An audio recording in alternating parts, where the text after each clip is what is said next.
Welcome in. Hello, everyone. We are working Okay. on our stream settings here, but we're almost ready to get started here. Yep. This is the IMSEN Middle School Mario Kart Finals.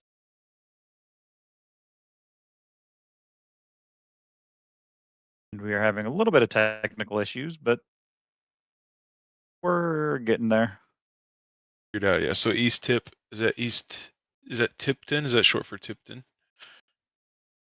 Or Tippecanoe? Or I'm not sure. I'm not really well versed in the schools that we have in middle school. Yeah, we just call them East Tip. And FCV. And then we also,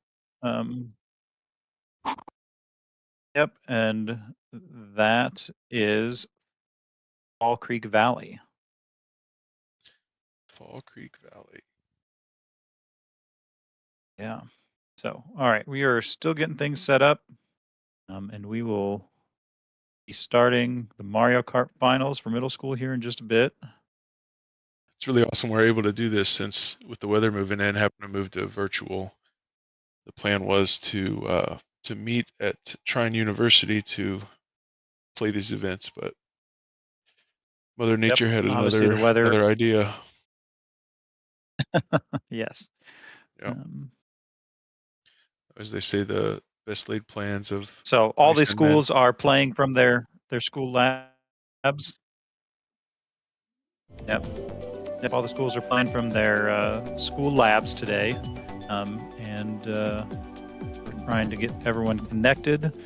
And we'll, once we do, we'll be starting in just a second. Yeah. Mario Kart is run in a group of 4 races. What cup are we in? I feel so unprepared. Trying to pull up our doc here. You know what? Same. I believe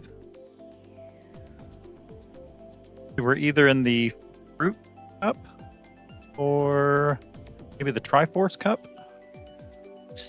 At any rate, it'll be 4 races, 4 on 4, so 4 racers from each team race simultaneously, and then each racer gets points based on their standing at the end of the race. First place being the most points, obviously. And I believe we noticed with our team, the scoring system, I think it was 4th and 5th place, got the same amount of points. There was 2 places that received the same amount of points, so we said, as we were upset, we lost 4th place right at the end of a race, and we realized, we got the same amount of points anyway. So, okay, so the teams are going to get... Yep, the teams are going to get started here in just a second. We went ahead and gave them the signal. Yeah, give them the green light. We're going to get going. It's awesome. Yep, and then 150cc is the correct size of the engines, normal items. Team game. All vehicles allowed 4 races. Yeah. Now, hopefully, each player has to choose the correct map as well when we start, and hopefully that is done correctly. My team actually messed it up once this year already, where we had one of our 4 racers pick the wrong map, and the game chooses one from the maps that are chosen at random, and it, of course, chose the one that we picked was wrong. So, looks like everybody chose the correct map. So. Yeah, it looks like the Triforce Cup is what we're doing today.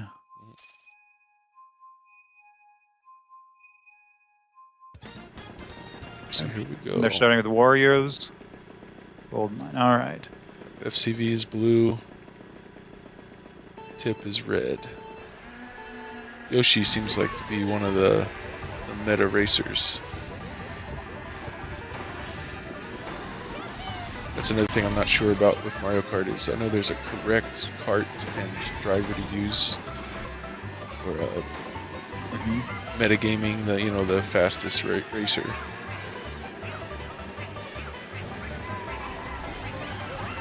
Okay. So FCV got hit by the bats. They're having a rough start to the beginning here.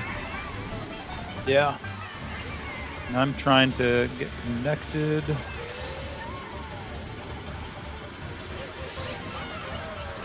Here. Okay, yep.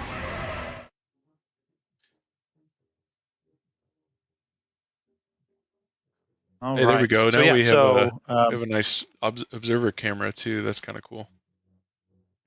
yep, we're sending both those streams. I'm trying to get to who is in first place. Yep. Looks like Yoshi's in first.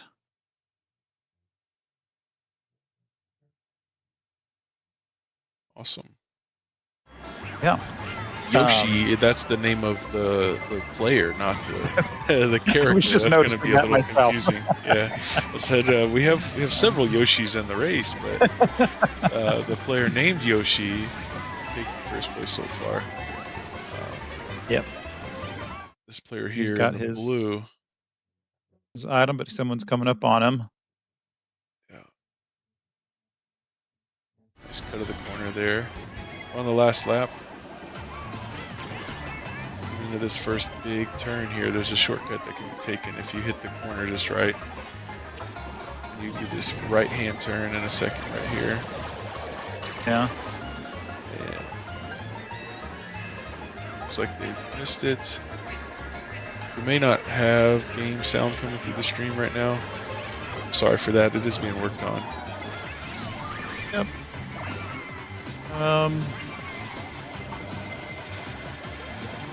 And I'm not 100% sure. Right here, and up to the end. Drop all your items ASAP. There's a big shortcut right at the end there and a finish. Third place there for the one we were watching. 7th on the 8th. Oh, right at the last second got passed by the missile. So it took 8th.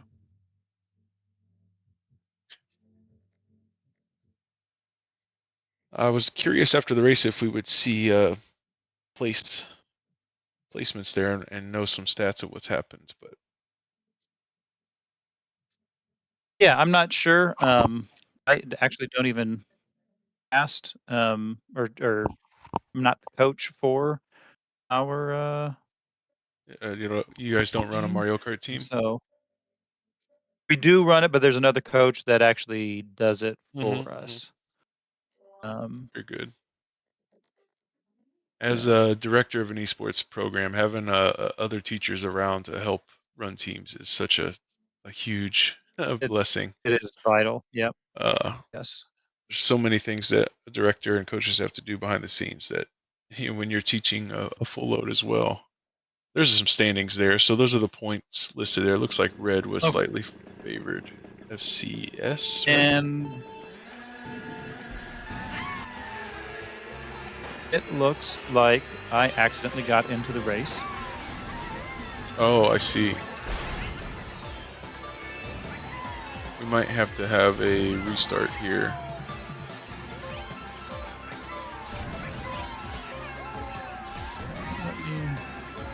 After the first course here, I believe we'll have to restart this race here, right? Fall Creek Valley is ahead, ever so slightly. Yeah. So I'm gonna. We'll Think get we the might players need to backed out, and restart yeah, we'll this one. get them restarted real quick. Make sure whatever caused that to happen. Is it going to be random like that every time? Maybe our observer can't be in the lobby at the start, or the observer has to back out and rejoin every race. It's Possibly. a strong possibility.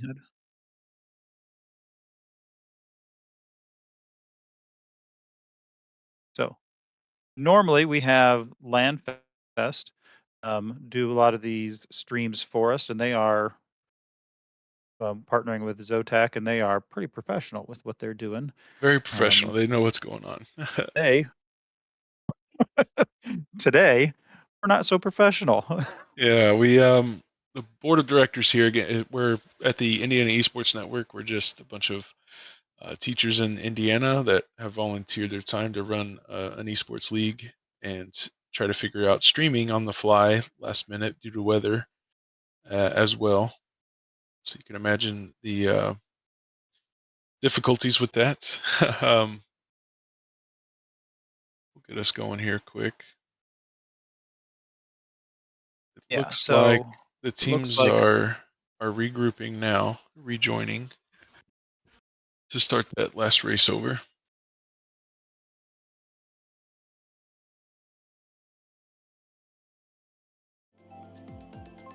So we could be back up anytime.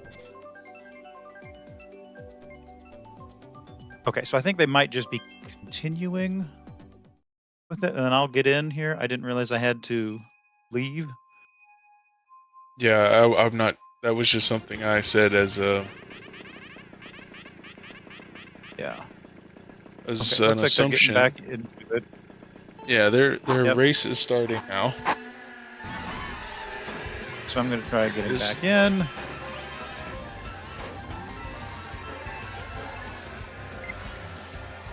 All right. Yep. Okay. Perfect. And so when we are looking at points, we're going to need to make sure we do remove 1 point from the team that I got put on. So that we'll have to make sure we take a look at that at the end. Okay. Maybe I misunderstood. It let us start the race with 9 racers. Is that what happened? I think so. I see. And gave the one team an extra point. Okay, because you got 9th place was still Because I was a in there. point. Yeah. Interesting.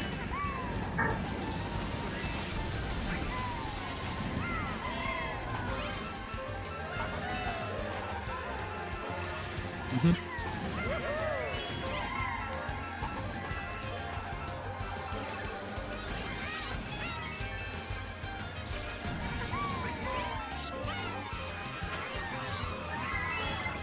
Okay.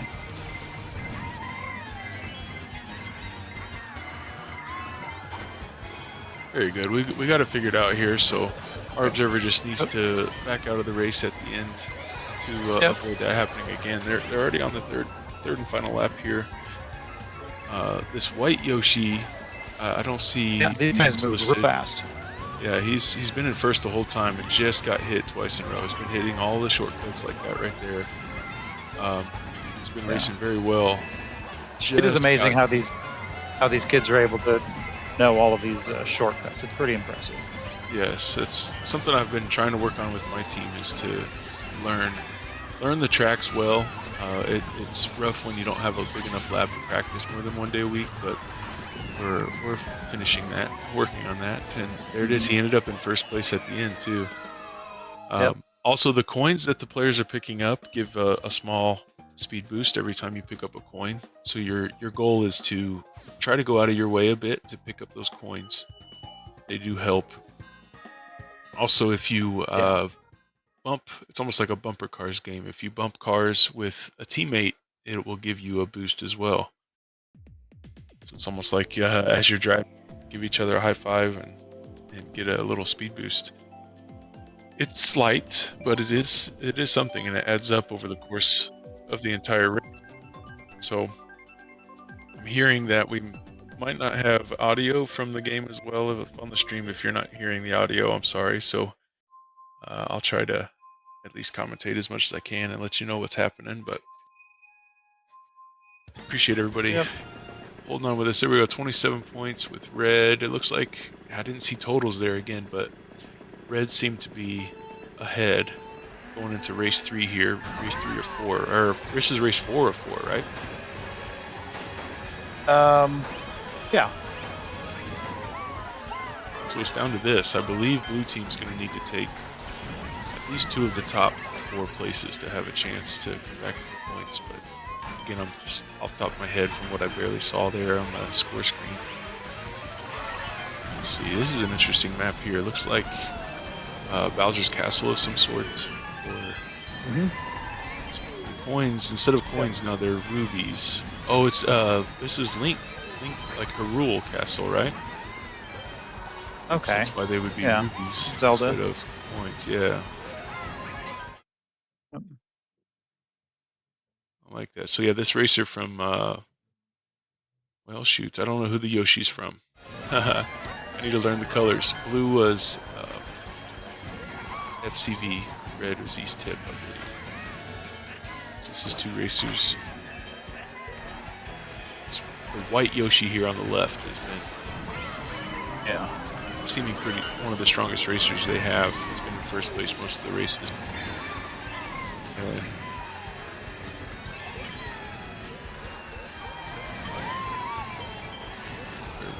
Okay. Yeah, East Tip is blue. So yeah, this Yoshi with the blue bike that we're watching is East Tip, trying to overtake second place, but got hit from behind there with a shell. Just a shortcut there. Something else I work on my players with is when you get an item that is a boost, one of the mushrooms, you don't want to just use it willy-nilly. You want to definitely be able to have room to get the next item, but you want to try to cut through grass or use that boost to make a shortcut. Try to see. He has got mushroom with items. Go ahead. Oftentimes with items, you'll also try and carry them behind you, so that way it'll offer like a shield or protection if someone's throwing a shell at you. All right, so if you hold it out behind you, so there's the finish. We didn't get to see him use that boost, but Yoshi on blue took first place there. I think the score is going to be pretty close, so I'm hoping we can see a total. There it is. Oh man, so East Tip almost came back, but the first set of 4 goes to FCV.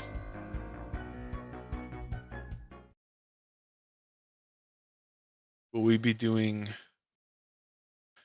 Still didn't get our document open. I'll rely on you for the format. Is it best of 3 or best of 5? I'm not positive, but... So we're gonna be continuing on here. We'll just take an extra minute between races here. Our observer is going to back out and rejoin to ensure we don't accidentally have a 9th racer. Yeah. Welcome into some Hobart racers checking out the stream. Appreciate you guys being here to watch. We will go best of 5, so they're going to have to try to win 2 more out of the next 4 to take the state title.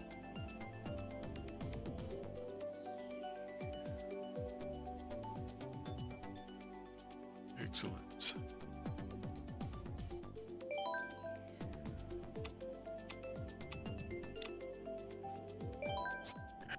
They're setting up. So we're going to run those same 4 races, right? Teams are right.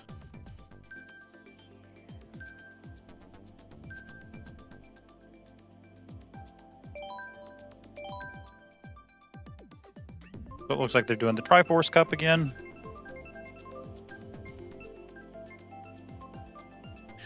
No mistakes on choosing the track. That's good. Mm-hmm.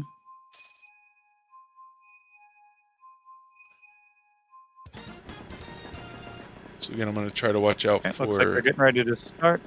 The racers, how they time the use of their items versus offensive and defensive items. We've started the next one. Yeah, good. You have to get the right timing there at the start to get that little extra boost and start there too. First item here, it's a banana. I believe there is still catch-up mechanics built in as well, so your items may have a better chance of getting the stronger items if you're further back in the race. Mm-hmm. Yep. So if you're in first place, maybe your items are, green shells, bananas, maybe a boost here and there. 8th place, you could get bullet. I know is really good. The bullet bill. Lightning strike to slow everyone down.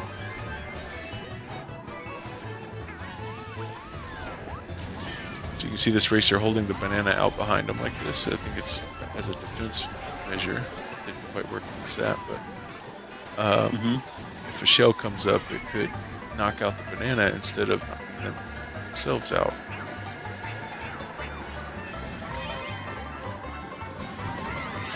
Looks like. And then. Yep. So Guys, I'm now, going to take a break for just a minute. It'll be stepping out, but I'll come back in a second. We'll see you back in a minute. So we see this tip racer on the left. The mushroom. I was trying to save it, but had a new item come up. So now triple mushroom. Used one to get started. Second one to hit this shortcut. And now jumped out with a piranha plant. This will. Looks like this piranha plant is giving him a little boost every now and then. I was curious if that would bite another racer and make them spin out if you get close enough to them. And missing an item there is rough for this blue racer on the left. The racer on the right here has green shell, holding it out, waiting for the right opportunity. That looked like a little bit of an option there on the left in the track. I wonder if that's a shortcut. Players have missed. Another jump right here to skip a little bit, and right at the finish. So we see 4th and 5th place. We'll see a totals here. It looks like blue team has taken 1st and 2nd, so they're jumping out to an early lead. That's FCV with the lead in game 2.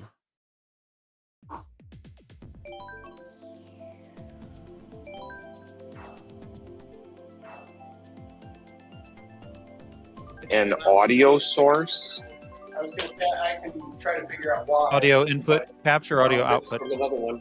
What? Yeah, you can take anyone. We mostly use high tops. Hold on, let me open my OBS. Took the first round. They're also ahead here in the 2nd round, going into race 2.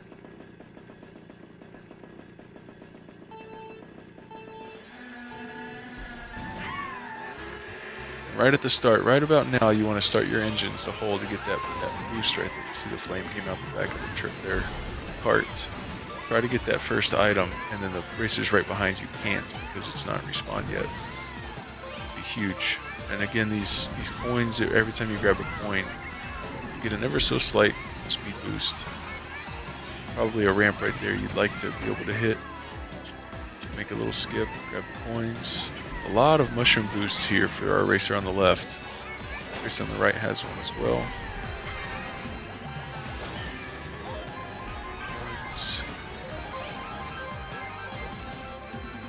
And I feel like our racer on the left just cannot catch a break. Keeps getting spun out every 2 seconds. But with the catch-up mechanics now, the item should be decent when you're in 8th place. The race is never over for anyone, no matter how lucky or unlucky you are.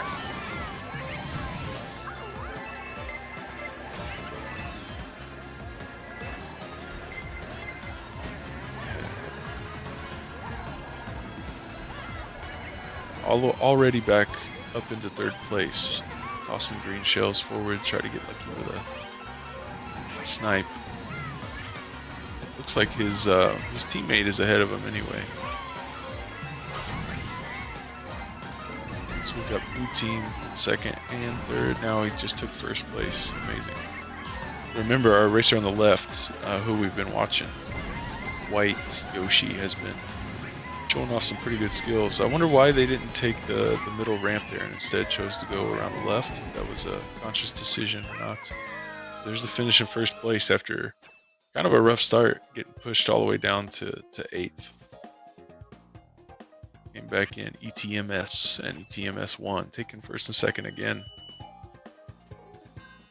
So totals here, looks like barely taking a lead there. East Tip, making a comeback. So we've got 2 more races. We're halfway done with the 2nd match. We'll go to Ice Outpost. Everybody select the right track. Perfect. Our observer also needs to back out so they don't accidentally get, yeah, there they went. They don't get chosen as a racer.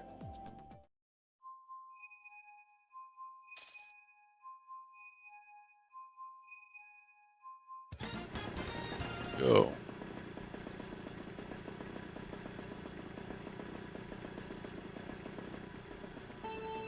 So again, as that second light is dissipating, you want to start your engines to get that boost at the beginning. You'll see their cart start to shake. Good timing on the left there. And this track has more decisions to make, more pathing choices. Some are faster than others, some have more coins than others. See what happens here. Maybe it's a strategy of this racer to, I don't know if it's a conscious decision to get put back in the back of the pack at the beginning and then use the catch-up mechanics to get some items. Catapult to the front. I doubt that's a winning strategy most of the time. But that's what's happening again to them. Our blue racer on the right in the red Yoshi had an unfortunate turn there as well. Fell down to 6th place. 5th, taking these coins for the small speed boost to catch back up here. A star on the left, that is a very good item. It's going to help with a big speed boost and an invulnerability time, so able to jump all the way to 4th place using that star power. Boost and a red shell. So these red shells, I'm sure most, if you're watching and a fan of Mario Kart, you already know, but the red shells kind of track the racer in front of you, and they'll, like a homing missile. If it's a green shell, though, it's just a straight one line, like a straight shot. It'll ricochet off walls. The red shells are much better. A lot of times you'll see racers hold it like this racer is, and wait until someone passes them and then use it to spin them out and retake them. So you see this on the left, the Yoshi ahead. The racer named Yoshi is holding the shell. Looks like they've used it to make room for a new item though.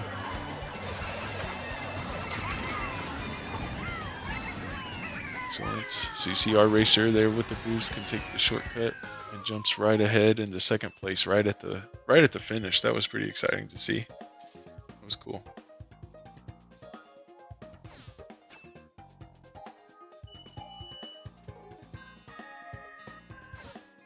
That was pretty cool.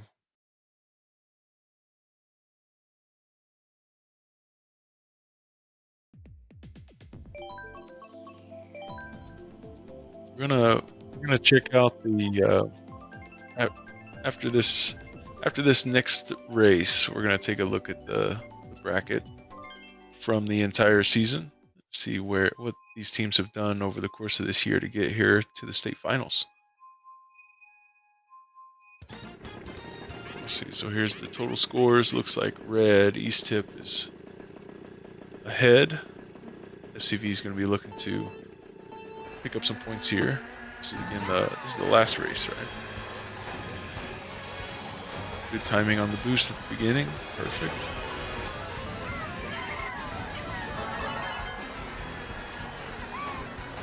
Still working on getting audio fixed for our other observer to have some other camera angles and things as well. I'm sorry, but this has been working out pretty well. I like that we're able to have this split screen to see at least 2 different points of view for the race.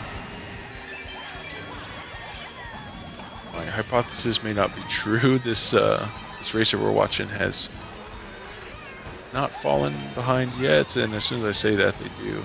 There's a nice cut through the grass. I wonder too if the hopping in the grass helps you not have a speed reduction as much. That's a good strategy. Already 2nd lap here, 5th place on the left, 3rd on the right. This is FCV that we're watching. So anytime we're on the split screen here, it'll be FCV's racers. 3rd place and 4th place. Oh, and then both got hit, dropping.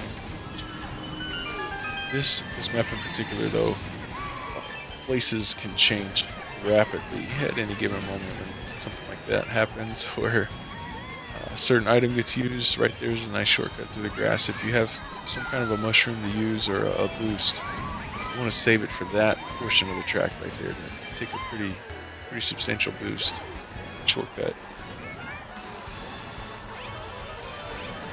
It looks to me like blue, FCV, is dominating this race. They've got first, second place, and fourth place. It looks like. So East Tip needs to do something here on the last lap to overcome that. Back to catch up in points. It's going to be close either way. Star power is going to be big. This racer seems to be holding. Yeah, held the star power until this shortcut to not be slowed down by the grass. So you can see there, they jumped from 7th place all the way to 3rd, right at 2nd, even right at the end. That was huge for FCV coming up. I'm sorry, East Tip. So the totals, round 2. Man, FCV squeaks it out. Incredible. So that's 2 wins now. 2 of the match wins for FCV. I think it was even closer than the first set. My goodness. So we'll play best of 5 here. So FCV has 2 wins. They're going to need 1 more to secure the victory. So here's the bracket for all the middle schools in the playoffs for Mario Kart here.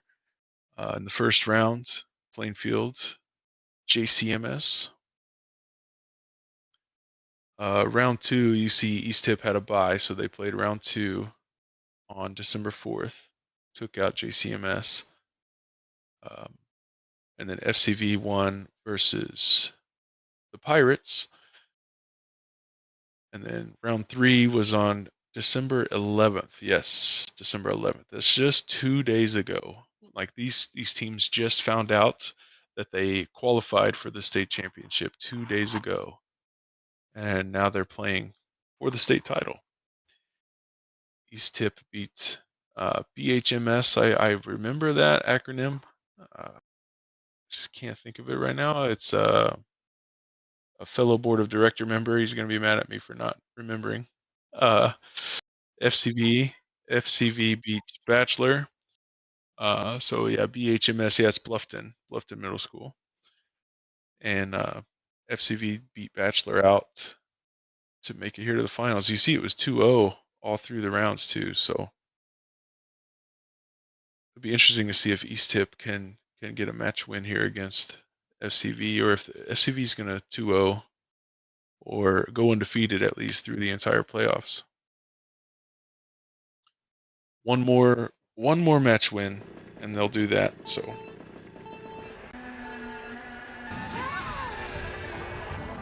here comes the first race. They're already going quick. Already in. So we're looking for red East Tip racers. They've got to win here. It's a must win or it's over. Oh, and a costing mistake right there on the corner. Tried to cut it a little too close.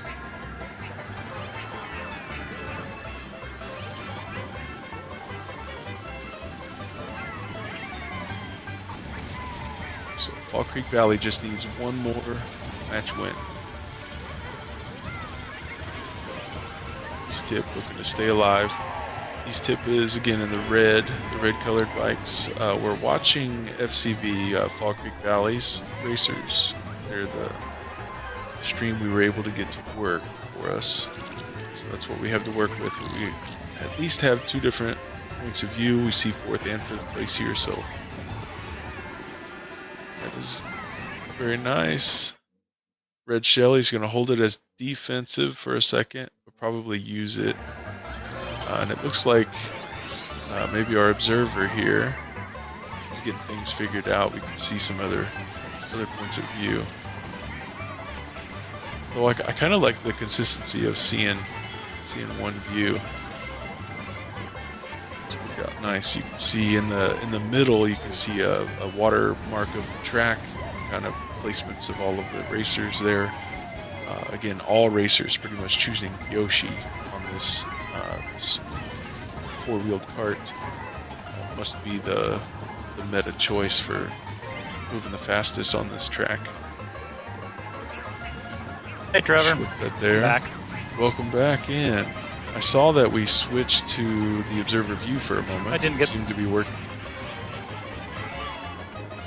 Yeah. Yep, I still didn't get the audio working, but I'm back in. Very good. So the races have been crazy close, even though Fall Creek has won 2 out of the first 2 matches here and can sweep. East Tip is basically if one player in each race finishes a spot closer, they would take the race and overcome. But looks like here, yeah, Fall Creek taking first place means they're going to start out with a lead, just by a 2-point lead. So the margin is very, very slight here between these two teams. You can tell Fall Creek has some stronger racers.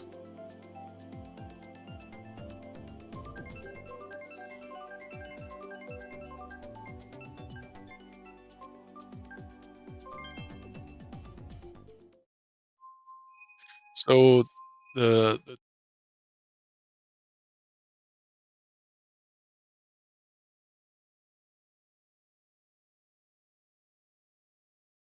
Esports Network. These are the trophies going home with the champion and the runner-up. Those particular ones said Tetris. We'll have Tetris here in a bit, but obviously Mario Kart trophies for Mario Kart team. And we're off. So the third race in this 4-race match, FTV is slightly ahead. I think it was 2 points, right? Second race, I'm sorry. This is the second race. So Fall Creek is ahead by 2 points. Looks like they have first place right here as well. This racer we've been watching on the left has been showing off some skills today. Definitely, yeah, it's been pretty impressive to see this. A little mistake here is going to knock them back a bit. I saw a lot of coins on the outside of the track back there too. I'm curious if races are meant to kind of swing wide, grab those coins. A little mistake. My eyes are drawn to the left. I need to check out the right side as well. So I'm in 6th place. Got a star. Saving the star power for a moment. So there you go. Saved from falling off the ledge there by the star. Yep. Last lap, looks like Fall Creek. No, I'm sorry, Tipton is in the lead here, so gonna take the lead if that black racer from Tipton, you can see on the watermark in the middle. They just got hit and taken over by Fall Creek Valley. And right at the second to last turn here, wish we could jump up there to that fight for first place, because something's happening with Peach and the black colored Yoshi. Right at the finish line, looks like Peach is going to take it. So Fall Creek probably going to stay in the lead here as they take first place with Peach. Interesting that most of the racers have chosen Yoshi, but then we have this Peach racer who's been scoring a lot of points as well. So their lead still only 2 points. Wow. Yeah. It's going to come down to the wire. We got 2 races to go. We're halfway through with this third match. Do or die for East Tip. Yeah. In your experience, do you notice different characters having different benefits? I mean, is that why everyone is choosing Yoshi? Because maybe he has the best weight to speed ratio? I believe that is true. What I don't quite know myself is whether that changes based on what cup you're in or what race you're in. But I do know that this is the kart that is known to be the fastest. Yoshi's known to be the best. But maybe there's subtle differences between, you see the black Yoshi there on the right has the bike. Maybe if one track is better to have a kart with higher acceleration but a lower top speed, or if the vice versa is true. Yeah. I don't even know if that's a difference in the karts. What is the difference between the karts? Maybe somebody in chat can chime in and let us know.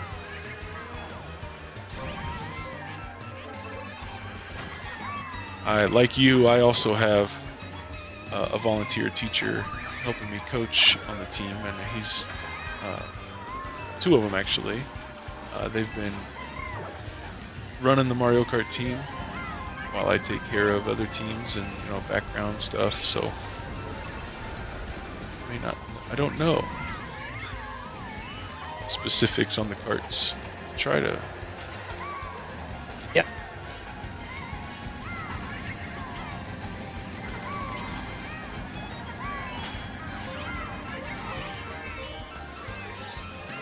So again, this is the third race of 4.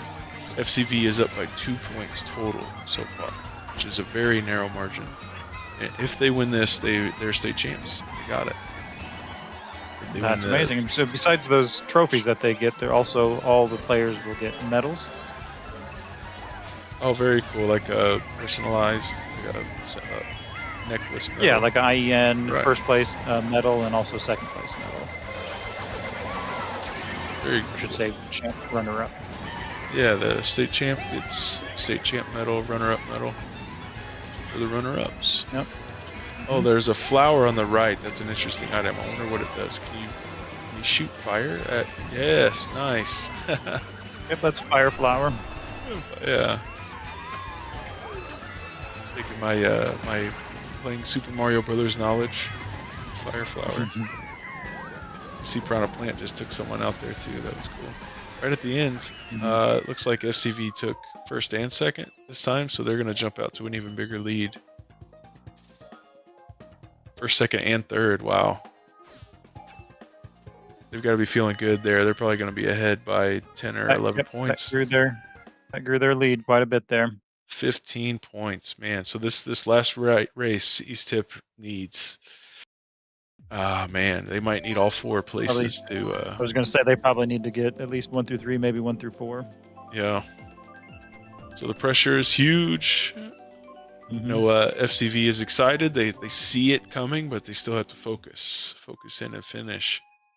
And as a coach or team, that's always where we come in, like to help the kids, because they're great at playing the game. But what they need help with is that focus. Make sure that they're maintaining communication. They need help with like realizing what's happening and that they shouldn't get too excited. Maybe calm their nerves, and that's what we do as coaches. Breathing technique: in your nose, out your mouth. Breathe really quick. Shake out your hands. Get ready for the next race. Even during the race, I have one racer in particular that when they get hit by a shell or something, they blurt out, or they're like, "Dang it! Oh man!" and they get frustrated. And I think me being able to say, "Hey,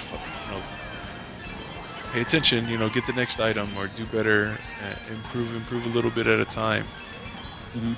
That's why we do all of this, is because this transfers from just playing video games to life skills. I mean, imagine being at work or working on a hobby or something, and those things always come up in life. And so that is one of the main reasons why we do this, is to help these kids learn these life skills. For sure. So many good skills come from playing any video game, whether it be a racer video game like Mario Kart or more. They're playing in teams here. There's 4-on-4, but it's more of a solo race, sort of. Other games that have more team aspect and communication, like Minecraft or League of Legends and those type of things, teaching those communication skills and quick decision making, but also reflection after the fact, to think about, we lost, but what could we do to improve, and then to come back the next week and see the improvements, and have students talk about that. We got better. We can see the improvement from the decisions we made. That's really nice as a coach to see happen. Yeah, makes me feel. You can see, by the way, that good. East Tip here is in the lead. They got first place here, so they realize it's do or die, and so they know. Yeah. They actually took first place there. The red color Yoshi. I want to say, actually, I'm just realizing the red on the map is not East Tip, right? It's FCV. Oh, maybe not. Yeah, so they got first, third, and fourth. Yep. Taking their lead even higher. 14 13 points. So, I think that's it, right? Our champs. I believe that is. There it I is. They believe got that the is trophy, our 89 to 75. That's awesome. Huge congrats. Yep. So we've just titled or given our first state championship. Perfect. Fall Creek, everybody. Let's congratulate Fall Creek, man. That's huge. Middle school, Minecraft, or Mario Kart 8 state Mario champs. Kart. Yep. I'm reading Yes, Toothy's congratulations. message saying, "Hey, Toothy is Nerfer's brother." Rooting him on for Minecraft here in a little bit. That's awesome. Thanks for being here, Toothy. Good game. I like seeing the sportsmanship here. The kids saying good game to each other is awesome. Yep, that is important. That's another aspect of the coaching, we go into. They're frustrated. It sucks to lose, especially a championship like this, but still be able to have that sportsmanship and say, keep your head up high and say good game to the other side. Without a winner, there wouldn't be a loser either.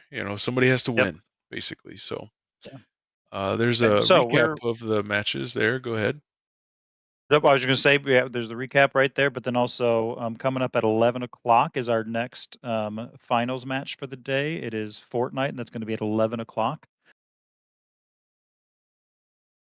Fortnite at 11. So Fortnite is, let me pull up our doc here.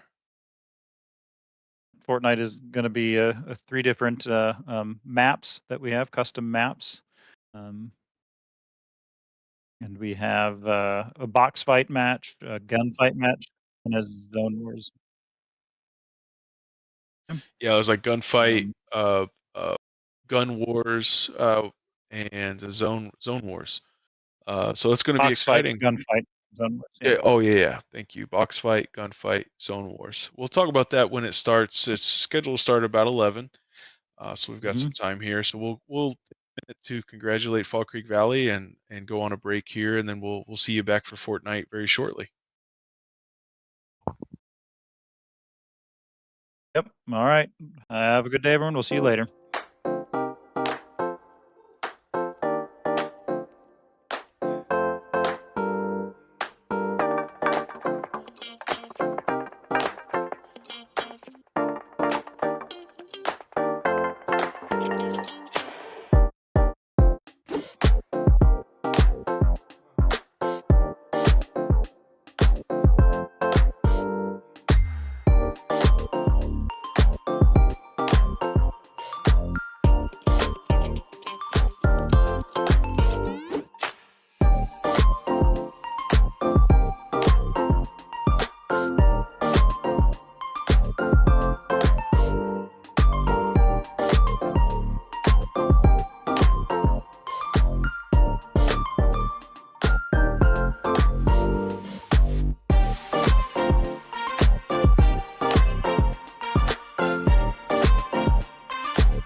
enough. I'm hoping we can get us going here quick. Thanks for watching, anybody and everybody who's there. I may have been muted, so you may have not heard me. Let me start over. Welcome. We're getting started here with the Fortnite finals. Clark For Pleasant middle Middle school. This School. is 2025 middle school Fortnite champions. I am Majax Smith with the Indiana Esports Network. I am Tormos. We're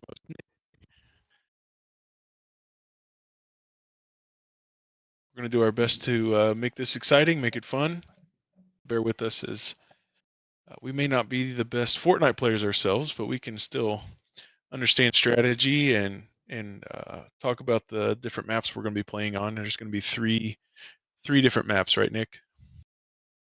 That is correct. We have our box fight, and then we have a gunfight, and then we have zone wars. Excellent. So and the score is done by all of the rounds put together. So there are, I believe, 5 per map, and then we add up all 15, and the one that has the most points out of 15 is the winner. Excellent.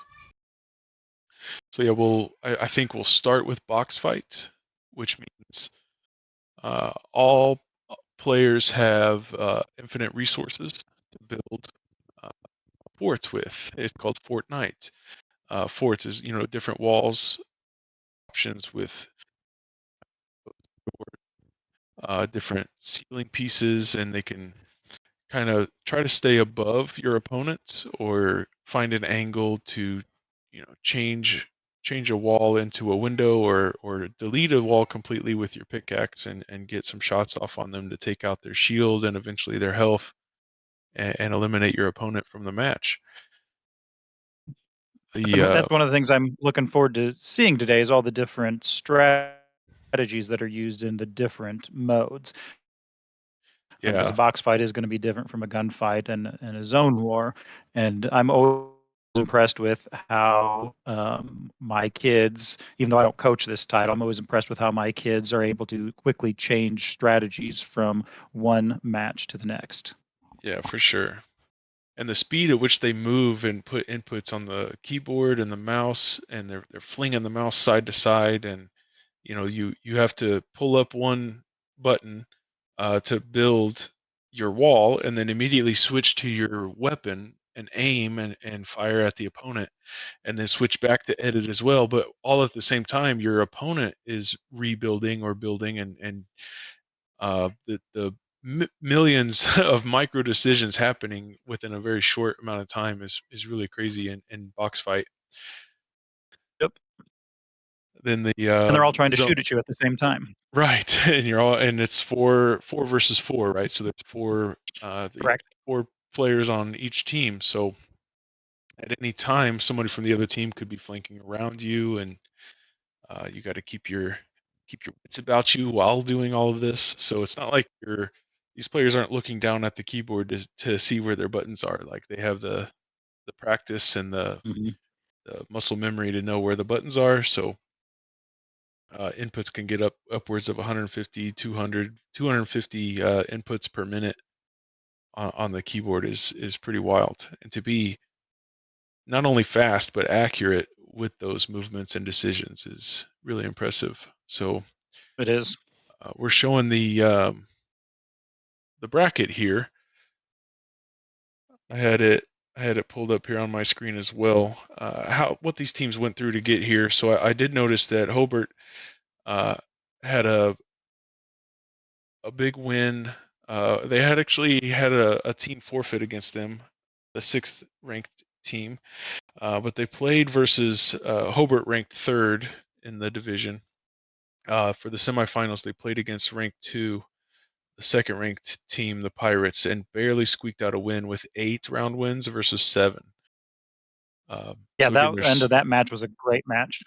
It was, I think, Hobart was up ahead by, it was like 7-2, and then Greensburg took the next 5, and then Hobart took it the last match and beat him 8-7.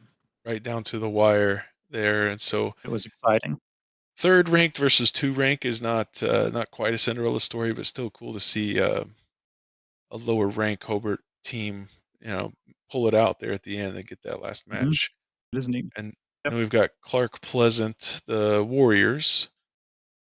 They had a first round bye, played versus NMS. I'm sorry, I'm not sure NMS. Northmont? No, Really, that's Northside Middle School. Northside. Northside Yeah, up in Muncie.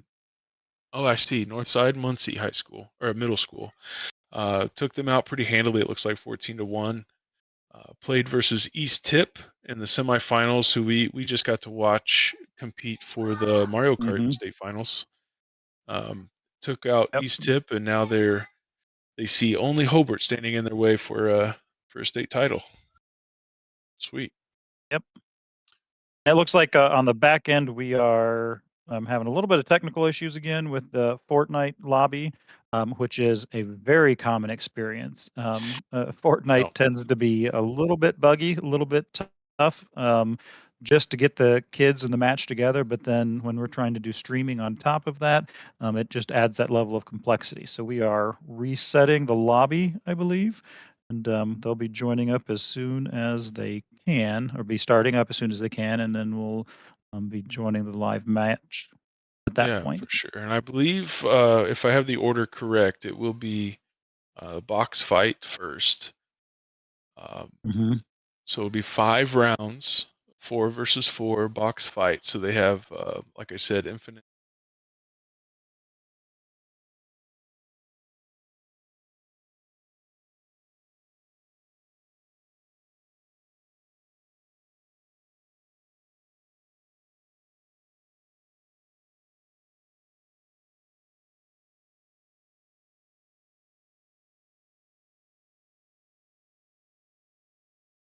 One player to try to knock them out, and then if you get down in a situation where it's 4-on-3 or 4-on-2, then you can kind of overwhelm your opponents and uh, take the initiative there. The momentum will build in this box fight one, and then afterwards, after we have these 5 rounds of box fight, we'll get into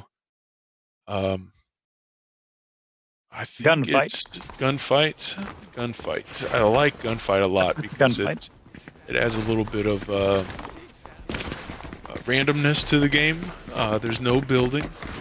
It's just you as a player with your gun, and all the players have the same gun, and just make the best player win. The map itself is set up sort of like a I reference paintball field because I played a lot of paintball back in the day. There's little bits of cover between you and your team, and you can shoot and maneuver up, to flank them or take the middle of the field if that's your strategy, and then everybody with the same weapon and the same. There's no real advantage or disadvantage based on your inventory. I kind of like that. In that gunfight, with those kind of blocks there, can any of those be destroyed, or are they permanent fixtures that you can hide behind? They're permanent fixtures in gunfights. Yeah, in the box fight, this first round we're going to watch anything that the players build themselves, the enemy team, or even yourself if you decide you don't want it anymore. We'll see the players whip out a pickaxe and swing at it. When you swing your pickaxe, it then pops up with a little identifier on the object for like a weakness point, and that's where you want to aim your swinging at the pickaxe. It would take several swings to destroy it if you don't hit that weak point, but only 2 or 3 if you actually hit the weak spot. Yeah. But once we get to gunfight, those cover spots they're like little billboards, little objects in the floor. Those are permanent fixtures that you can hide behind and use as cover. Okay. And then when we get to Zone Wars, that's a map where you can build and shoot, but then there's a storm that keeps closing down. Right. Zone Wars is the closest mode we get to a normal match of Fortnite, but it looks like we're in. I didn't see the countdown, but we're started here. Yep. And Same. all these Yeah, wooden so- structures are the players building. Looks like, if I'm right, we're watching this player here is Hobart. Actually, I may not know for sure. Yeah, I'm not sure either. And I believe because we are an observer, we see the other players with the health bar and the shield above them. But this player doesn't actually see that. They have to keep track of where the other players are and know where they are. Yeah. One of those aspects, I'm not even sure how they do that, but they kind of know where the other players are. Yeah, and so you can see already, just at the beginning of this, the chaos that is going on with the building and the shooting. Right, so every time the player we're watching here, they pull out this blueprint-looking thing and a pen. That's them building, editing, changing the objects around them. Looks like they're making a fortress here. They've upgraded it to metal from the wood. There's some brick walls. Looks like their strategy is to huddle together in a very strong cover area, and So you can see them all right here. Then you can see the labels for the other team on the other side. CPMS is on the other side, and they are kind of huddled together there. so that tells us, yeah, very good. That's Clark Pleasant on the other side. So we are watching Hobart's team here. Oh, no, clear shot there. Took some damage. Now using a bandage to try to heal through that. There are different items for regenerating your shield versus regenerating your health. You might see players chugging a blue potion, and that's them regaining shield. And one player down here and taken out, eliminated. Now he's dead. Yep. Hobart goes down. It's going to be 4-on-3. See if Clark Pleasant wants to rush and capitalize Someone that. else just went down. We are. Nice. Yep. Now there we go. There's a win. It looks like Clark Pleasant took that one, maybe. That happened very fast at the end. I'm pretty sure, probably yes, but Yeah, that happened quick. Like I Yeah, said, that was very once quick. you have an advantage of 4-on-3 or 4-on-2, I believe you want to push through and rush and just make it over with ASAP. So they're right back into round 2 already. yes, they are. And are we looking at Clark Pleasant again here? This is still Hobart, I believe. Okay. Do we see CP over on the other side? I actually don't. Maybe this is Clark Pleasant. Now, so this is Clark Pleasant now, and they all have the same skin, which it's a creepy looking skin, but yep, they're all in that silver I suit see. looking. Yeah, they're like wearing a Skin. wetsuit. So this is Michael Frag 0 from Clark Pleasant. We can see their name there in the bottom right. Awesome. Yeah. They are. It seems like they keep editing this to be a window to give them a firing line, and then they'll change it back to a door or a wall, so that they can't be fired anymore. It's interesting. Yeah. So you can see Hobart's taking some damage over there. They've got 3 of their players that are really kind of damaged a lot.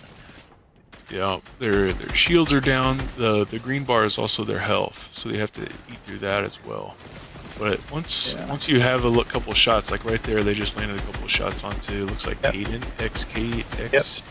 So his health went down also. Yeah, it went down really far. It only takes a couple shots, and we'll also see numbers fly when they do get a hit, and so you'll hear players shouting numbers when they're targeting a player. And that's letting the other team know, like, hey, I've hit this person for this much damage, and if we all focus, we might be able to take them down. Clark Pleasant right now is being pretty aggressive. It feels like they are really pushing Hobart. Yeah, there we go, big after fight him. here. Wow, it took one down, and they're chasing after this other one. One going to his shield is off. And you see that wrapped in there. Yeah, that hitbox came up when they were trying to He destroy escaped. that wall. Looks like he escaped, yeah. Yep. I think it's only 3-on-1 though. Yeah, there it is. But then, So, then Cage Oni got him, I believe. Clark Pleasant takes the first 2. So again, how this setup works is we'll do this this box fight 5 times, just keep score whoever wins however many rounds, and then we'll do gunfight for 5 rounds, and then we'll do zone wars for 5 rounds. So there's a total of 15 points up for grabs, and we'll see how many each team receives. Right now, Clark Pleasant's up 2-0, if I'm right. Yeah, and it's so impressive to see right now how quickly they're building this. I mean, it just starts to blank box, and they immediately go and build all their shelters there. It was quick. Looks like There's some gunfire being exchanged, it looks like. Clark Pleasant likes to build these triangular pieces to be able to shoot over it, but then have yourself be covered a bit from oncoming fire. And they seem to like to put those everywhere to make almost a second floor in this map. This map seems to be, if we consider each wall piece like a tile, it's 2 tiles high. But they're making like an upstairs, I guess. It's kind of cool. Yep.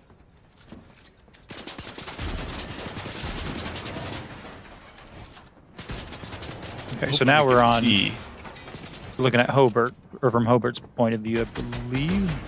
Yeah, this is Johnny watching. Yeah. I'm hoping we can see them land a couple shots and see those numbers. I see there was a 31 there, so he or she would be telling their team, like, 31, I just got 31 on him. Yep. They are pretty close to each other there. Like you said, I think, I was getting ready to say Hobart's been very aggressive, but then this player, Johnny, was super aggressive, jumped up to 2 other players and paid the price. There we go. So I believe that's 3 now, 3-0 for Clark Pleasant.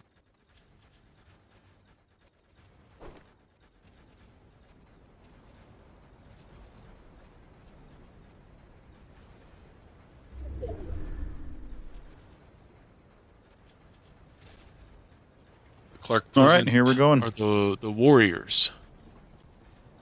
The Hobart is, what is Hobart? Bricky. We say Bricky, right? Brickies. Yeah, the Brickies. Hobart Brickies. Here we go. 11 Scoob. We're watching here. Clark Pleasant's side. Feels a little bit like Clark Pleasant's more comfortable here in this box fight mode. At least that's what it feels like. And I've noticed that. I've noticed that watching my kids when they play. I'm not the coach, but there's another coach. I've noticed watching them that there are certain modes that they are more comfortable in, and where they might take all 5 of box fight, but then gunfight comes on, and that's where they would kind of be the best at, and they'll sweep that 5. But you can go back and forth and change pretty quick. There we go. That's a nice overlay there. That's pretty cool. That is very helpful. Clark Pleasant is up 3-0 so far. And being super aggressive here still. Player there on Hobart got caught out. Hobart. Yeah. Did he get taken out?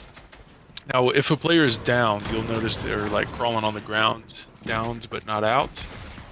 You can have a teammate come over and spend a few seconds reviving them. Actually, but that's dangerous. It's dangerous because then you're kind of left vulnerable at that point too. Ooh, big fight there. Yeah, it's Hobart came through and got it down, but I think Clark Pleasant ended up getting the last kill there right at the end.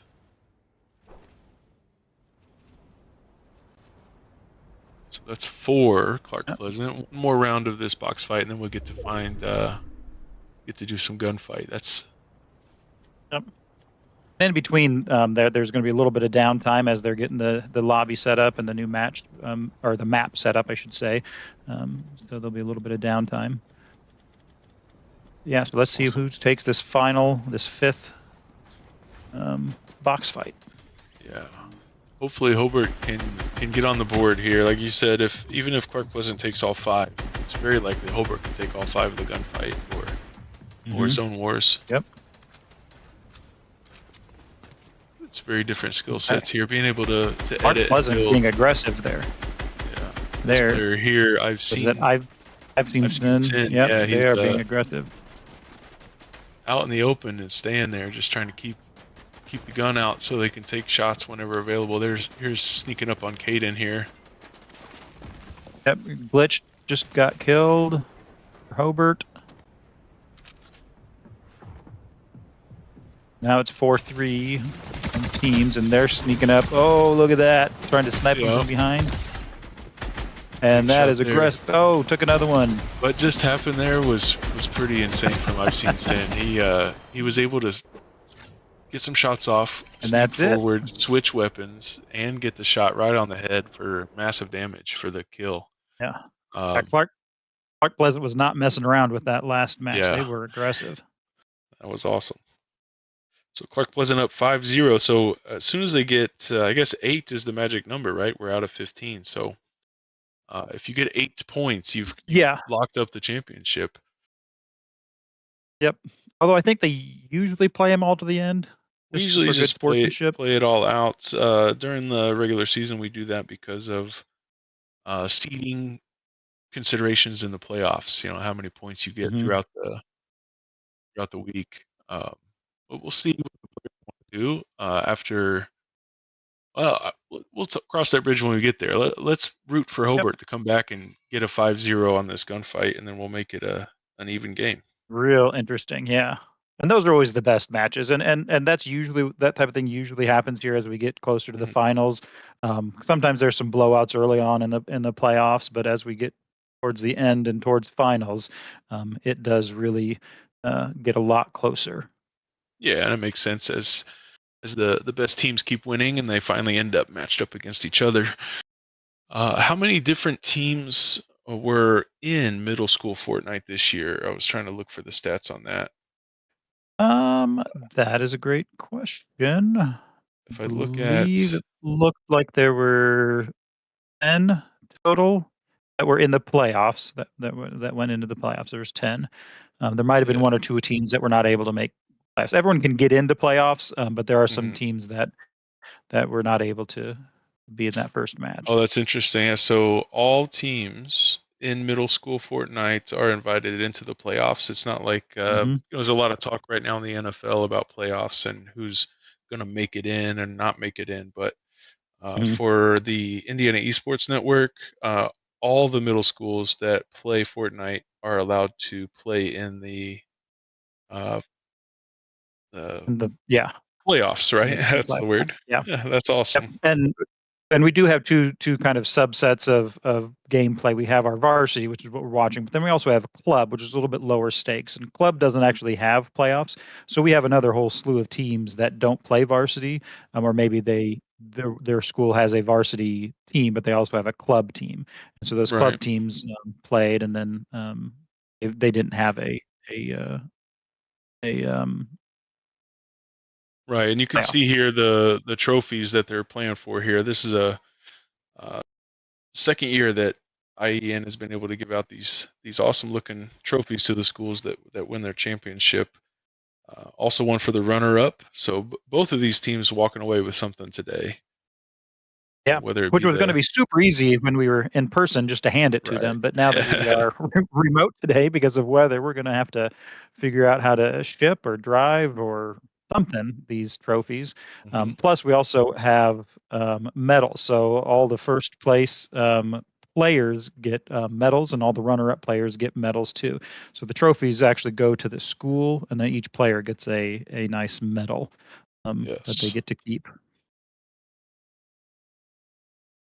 So I think they're getting ready to start the next fight, which is a gunfight, and this is what Trevor was talking about, was kind of like a paintball type situation. Yeah, this is the one I really like because of that. It's also a very fair, even playing field. It's, you know, how good are you with this random weapon? So all 8 players get the same exact weapon.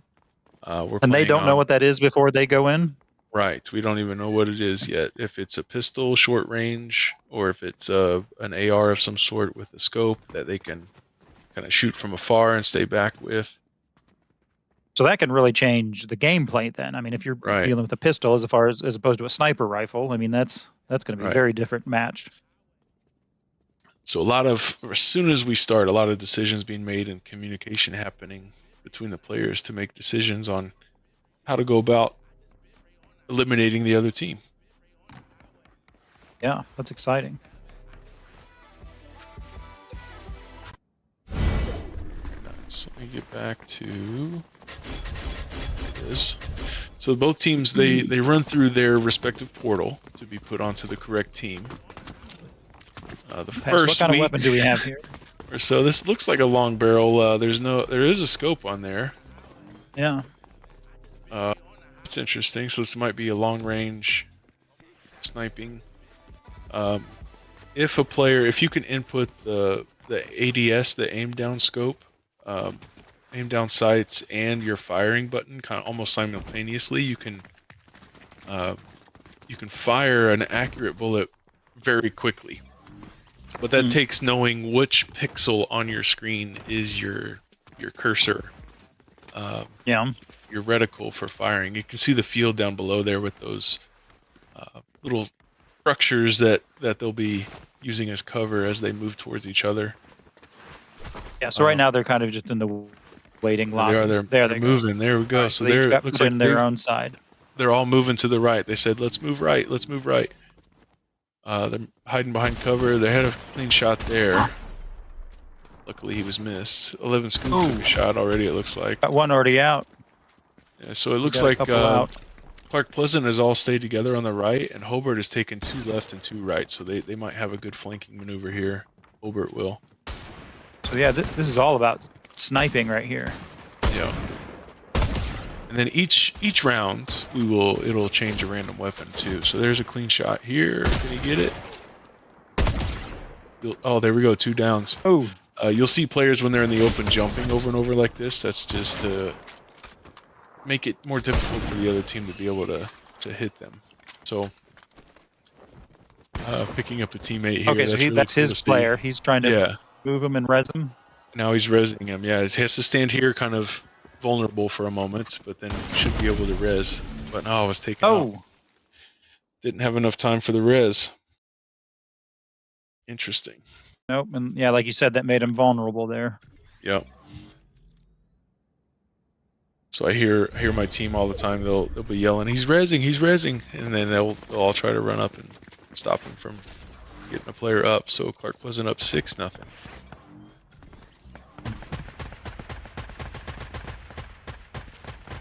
This is when, as a coach, you want to tell the players, stay. I know you can see the championship, but stay calm. Get the next one. Try not to celebrate too early. But just 2 more wins, Clark Pleasant will have it. Yeah. I'm not even seeing what weapon they have. We're so far out, I can't even see. Yeah, we're zoomed out a little bit here. That's so fast. It's over, though. Wow. I want to say since they ran up on each other so fast, they had some sort of shotgun or a short-range weapon that time. Yeah, that one was quick. Do they ever have like missile launchers or anything like that, or just big explosions? No, I haven't seen that. No. Usually it's I've seen pistols, sort of revolver pistol that I liked. That match I saw once. I've seen this type of weapon here with the long-range scope, and even like a mid-range AR type of weapon. Yeah, it reminds me of my days playing Perfect Dark. Oh yes, that's a different weapon. This player has a. It's like he's trying to edit a building piece, but he's not. Yep. Oh, got taken down there. Taken down. Are they punching each other? Oh, I think so. I think that was hand-to-hand combat. He was trying to eliminate him, but then got shot by one of the opposing team members. Yeah. So Clark Pleasant looking to win the championship right here. 2 more kills away. 2 kills away from state title. He's trying to res right now. Yep, he's gonna get his teammate up. But the other teammate there down, Johnny, was telling his team probably, he's rezzing over here. Get over here quick. He's rezzing. Yep. Oh man. So close. Looks like this is a good fight to watch right there. This is a good one. Oh, I got it. Flipped him. So that was what I was talking about with he didn't scope down on the scope. He just hit aim and shoot almost at the same time. And That was an excellent that shot right there at the end was crazy. With the player sliding, zoomed in and headshot. That was awesome to see right there. This player IMSEN showing off some awesome skills with the weapon. So Clark Pleasant celebrating. Hobart probably not feeling great. I hope they're okay to keep showing off the map and play it out here. But Clark Pleasant, yeah, I'm not sure what's going to happen. They have secured the state title.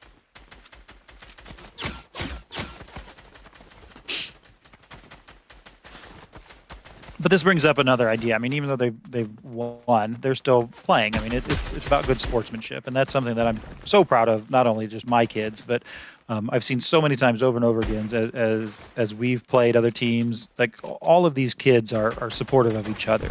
There's not a lot of toxicity. There's not a lot of anger. There's nothing like that you normally kind of think of as being typical gaming behavior. Like what we're doing in Indiana Esports Network and what all of our coaches focus on is this positive gaming environment.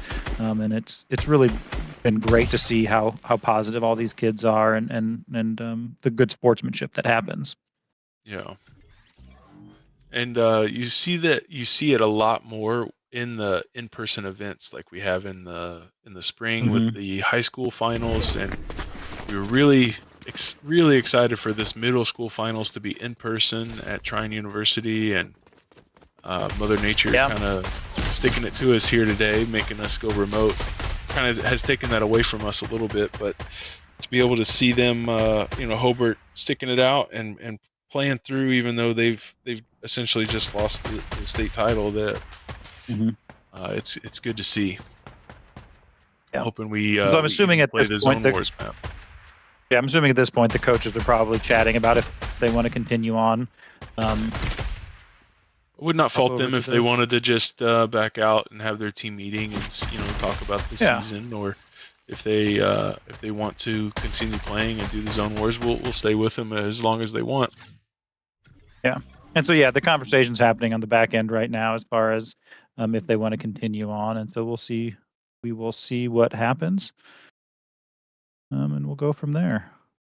Yeah, when we did the HEC conference, the Hoosier Educators Computer Conference, we had some teams were able to come in person and show off some of the games we play, and that was really fun to see different high schools come and play right next to each other. And right about this moment, they would stand up from the computers and they would go over to each other unprompted, and they handshake and say good games, and different students from different corners of the state.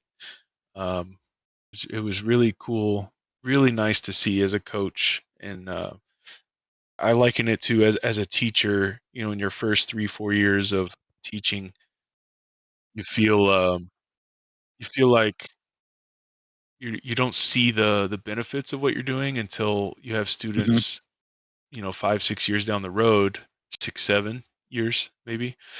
Sorry, I had Please to do don't. it. But they come back and they say, "Oh my gosh, Mr. Smith, thank you so much for everything," and blah blah, and you get that. My brain's skipping on the word, but that affirmation that what you're doing is good.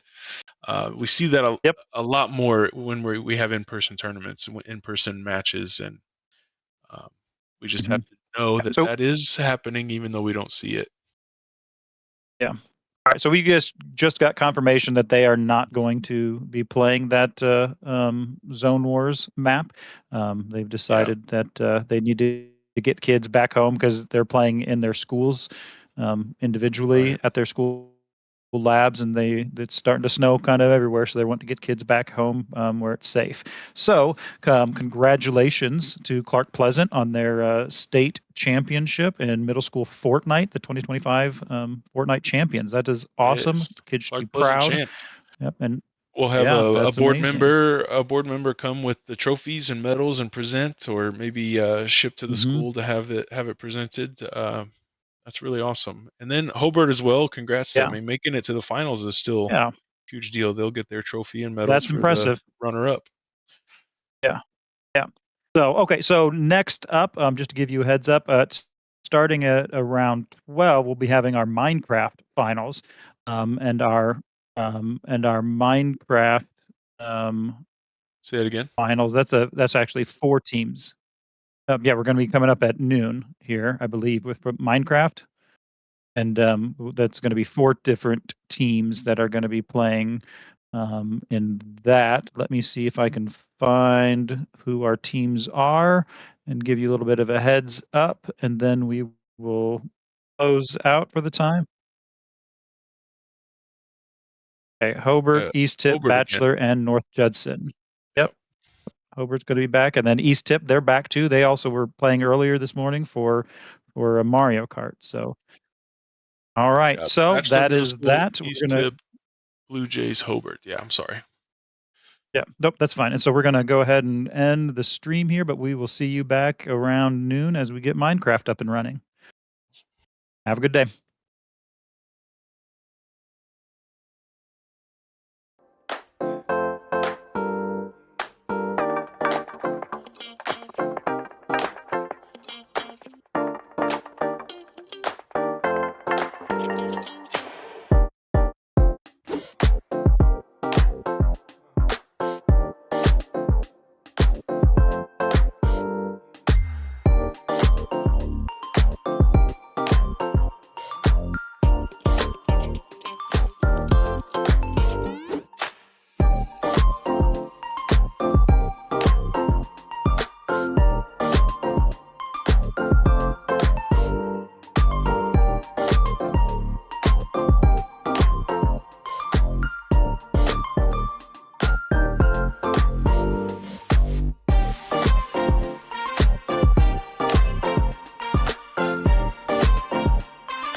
everyone.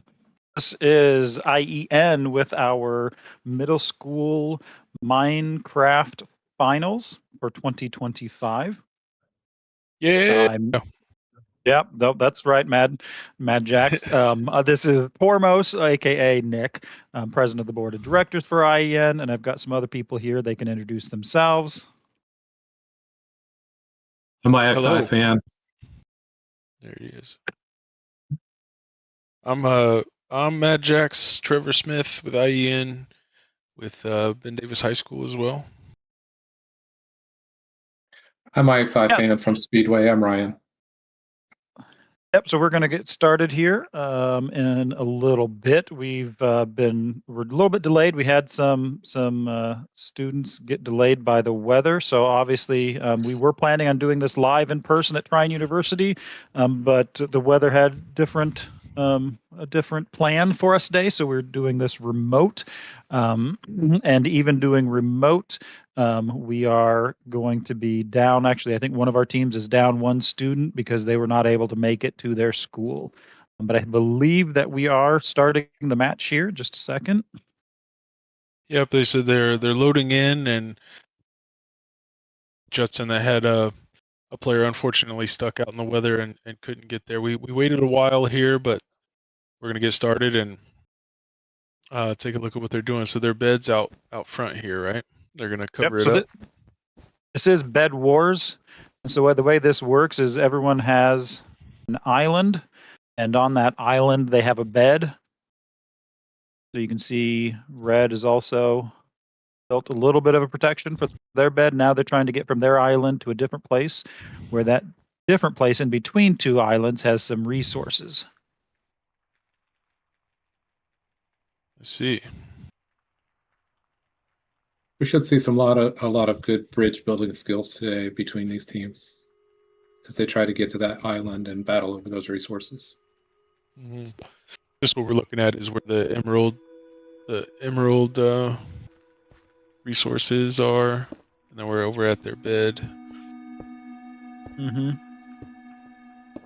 So you can see here they've got a method. They've protected their bed with a layer of one type of material. Now they got a different type of material, and some are doing that, collecting resources, while this person is going to this island to get some more resources.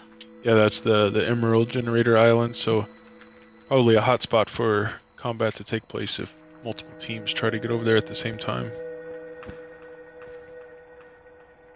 And so do the teams score points for eliminating a player here, or only after the bed is destroyed, then they score points? I believe that it is a final kill. So that's getting the last player on the team. That is 1 point, and destroying a bed is 5 points. And then winning, so the last team standing, that's 3 points. But then if you fall off the stage after your bed is destroyed, and if you fall off, that's also after your bed is destroyed, that is -1 point. I see. You see a little battle going on here. Red's trying to attack Blue going towards there, but Red just died. That's North Judson right there, J Gamers. Yeah, he had some arrows poking out of him from the blue team shooting arrows at him. Mm-hmm. Imagine ranged combat is probably very powerful in this game mode.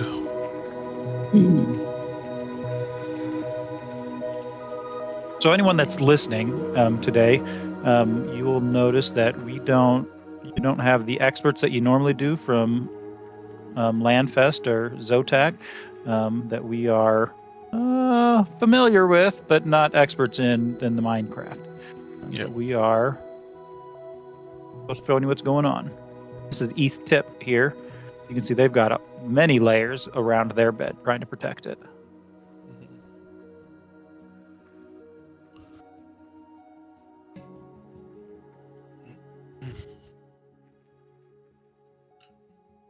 So, yeah, there's got to be so much depth in the strategy here on how much time do you spend building around your bed and protecting it versus getting out there to to gather certain resources to be able to be strong enough to actually attack the opposing team's beds. And then because it is and the whole 4 concept teams, of offense versus defense. Mhm.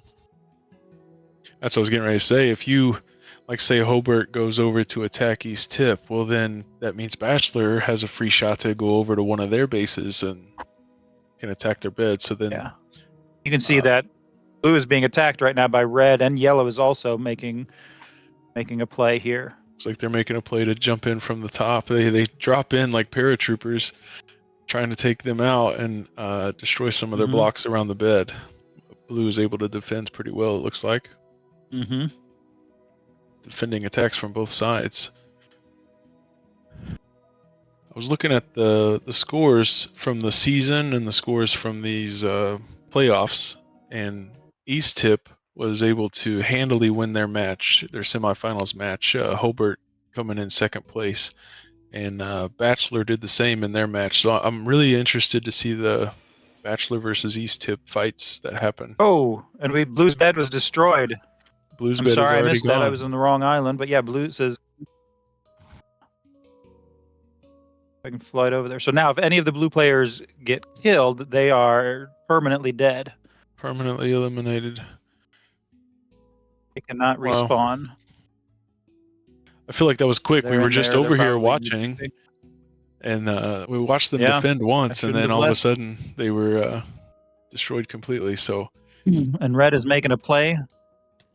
Hobart trying to go in and eliminate them out of the Blue map defended. completely. Yep. Being down a player looks like too, yellow might be the trying to blue make a team play. is. Mhm. Yeah. Yellow's pushing. Maybe they're the team's idea was, since they're down a player, that's who we're going to target because it might be easier to make it happen. And you can see yellow's attacking with only 2 players, so their other 2 are probably keeping eyes on their own base and playing defense. That makes sense to have 2 attackers and 2 defenders. Red's coming at him also. The blue is really getting it. Yeah.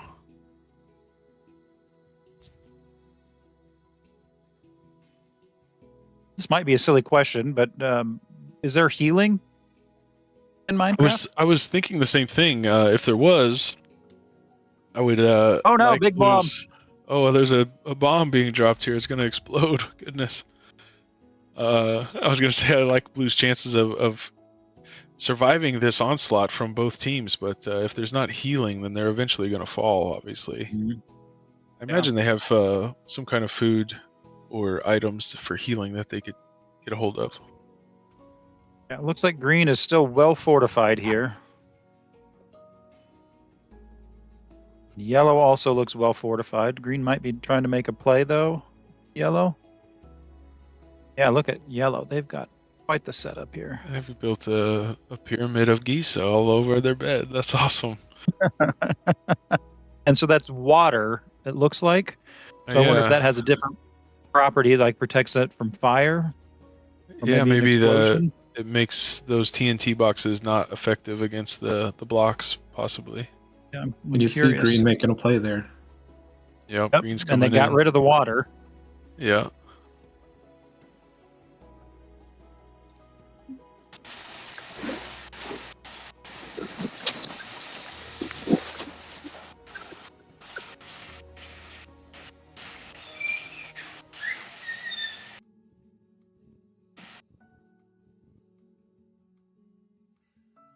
All right.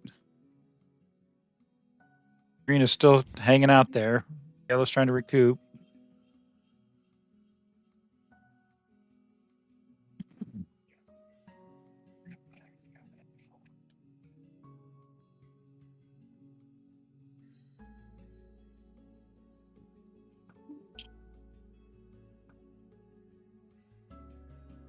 All right, let's fly around and see what's going on here.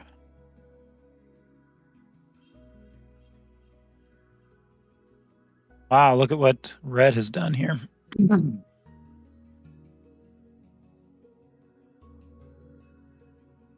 red team also looks like they're going with that whole water concept there to protect.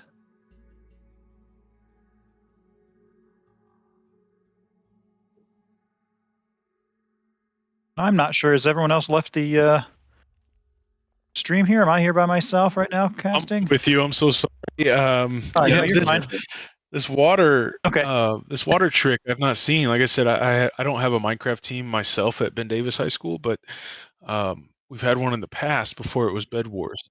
But this seems like a general strategy here to cover your fortification with water. It must stop the other teams from being able to use certain explosives or things on your protection.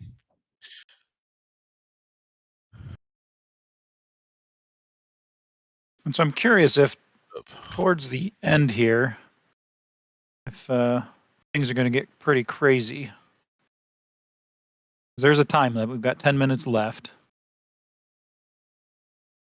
It looks like, I believe all of the blue players are Mm-hmm. So knocked out. here's Is what that true? what I've seen the water can do, or what I'm reading is that the water will slow enemies that are in your base, making it easier to defend. It does indeed neutralize the TNT damage. You could even trap your opponents, making bed breaking easier. Who knew water would be so important?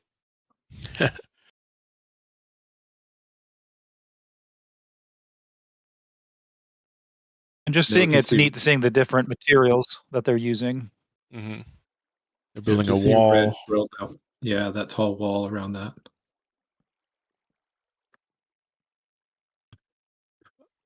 Leads me to think they were anticipating that when yellow built a bridge really high all the way across to jump in from above. They might have to do something like that to get into red's base.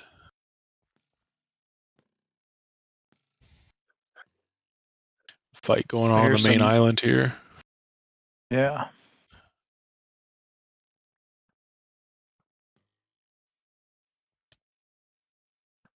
Oh, Taken eliminated a out. yellow player. And they will, after a certain amount of time, they'll respawn back on near their bed, I suppose. Yeah, there he is. Yep. Interesting to see how they built their wall with all of that material just right in front of the bed, whereas red was building like all around it. It's really interesting to see the different strategy. Yeah. Yeah.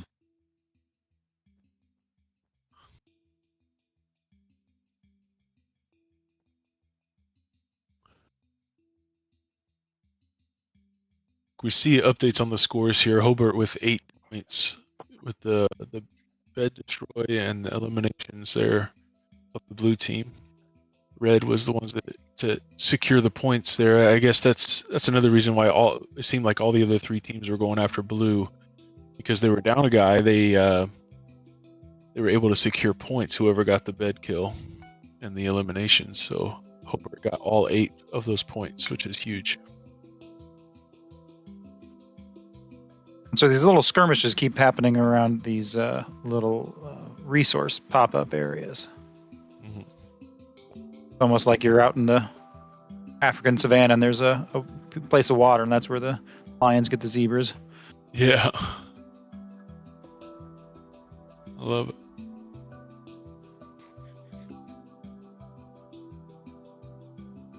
See what red is doing over here. They are just continuing to fortify.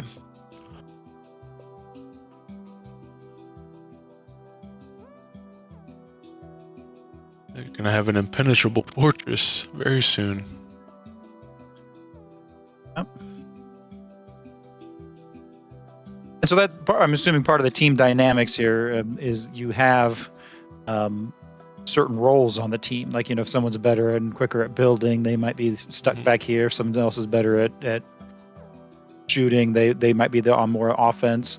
And that's where that team dynamic comes into, where a lot of times, when we say that we're doing competitive Minecraft, they're like, what do you mean? You just build stuff, how do you do competitive? Well, when you have it as a team, all those team dynamics come into play, and that's a really important aspect of this game. Yeah, I believe each team likely has a captain or a leader, some say a shot caller to make decisions for the team. Like If there's two people designated as defenders or attackers, maybe they'll see an advantage and say, "Hey, pull the defenders up to help make this attack really quick," but then also make the call to get back to base to protect yourself. Yeah, so we're down to 6 minutes left in this round. I'm assuming we're going to start seeing some action here pretty soon. Yeah, they're going to want to try to score points. You have to get, their goal is to get into the other team's bed. 5 points for destroying that bed is a lot of points. But then after that, once the they just bed's dropped gone, some TNT. Oh, there it is. Oh, he took some Green people is- out. Now Green he's is trying to get sneaking in. above. The other I wonder if team's he almost meant- like bees coming back to the hive to try and repair Right. things as there's an attack. Yeah, they Oh, know he's got Green another is still one. up there. Oh, 2 of them. I don't know if they know. Kind of misplaced those, I think. I think he was trying to get rid of the block that was the yellow team had placed there to stop this from happening. Wow, Took another player out. Oh, threw something on this the is fire interesting. there. Yeah, this Bachelor player here with the plays, dropping TNT No one's- from the sky. Really going for him. Yeah, the yellow Surprised team no has to one's know attacking. they're up there. How does a player get Now there's up another there? green player. Yeah. Wow, Another that green player was- tried to come over. There we go. There we go. There's defense from yellow up top trying to get out of here. Oh no, it didn't work though. Get a better viewpoint here. Stuck in a tree. Green's coming right There we go. back. You can see him up there again. Yeah. He's So you've got really one trying green that player- TNT. One green player out front trying to distract, and then the green player up top now is trying to get a better spot to drop the TNT down in the center. Yep, and he's just going for it. There he goes. Trying to Green's get on in. top, digging down And to the bed was destroyed. and there it They is. destroyed the yellow bed. So there's 5 All points. right. 5 points for Bachelor. So Hobart, I'm sure, has seen that and it's like, oh no, we better get over here to East Hip's base to try to secure some of these points, because now elimination of the players gives a point as well. And Yeah. he got away. You see him just hanging onto that flag. Yeah, behind you. Yep. Yeah, Oh, a little fight in the middle there with Hobart.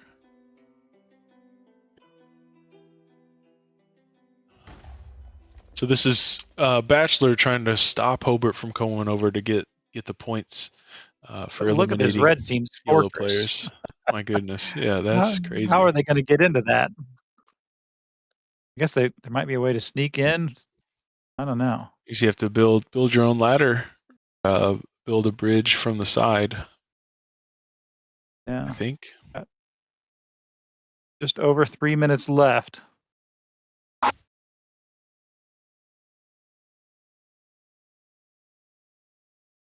Three minutes. 6 points for Bachelor, so they must have gotten a kill on one of the yellow players already.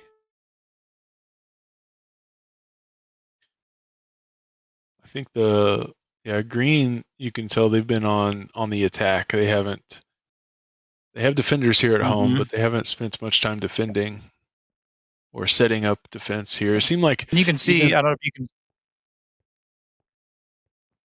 Go ahead. I was just going to say, you can see this is another player that's, or another coach. He's running around looking. He's not actually a player and he can't interact with anything. He's Oh, just yeah, kind of that's examining what's going on. Another observer with us, right? Yeah. Yeah, I think they're Something destroying going on Yellow's here. bridge. I was curious if these structures have stability built into them as well, but it doesn't look like it. There's blocks hanging in the middle of the air now because some got destroyed on either side.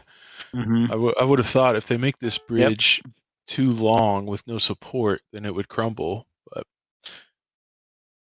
maybe that's not a We're down to mechanic the final in 2 minutes. Minecraft. It's like green's coming up over here. Yeah, green's going to try to attack yellow here to try to secure another couple points before the end. Right here, if the green can get this kill, that's another point. But no, green fell. Can we go up and look red down? is coming up. Red is coming up also. Yeah.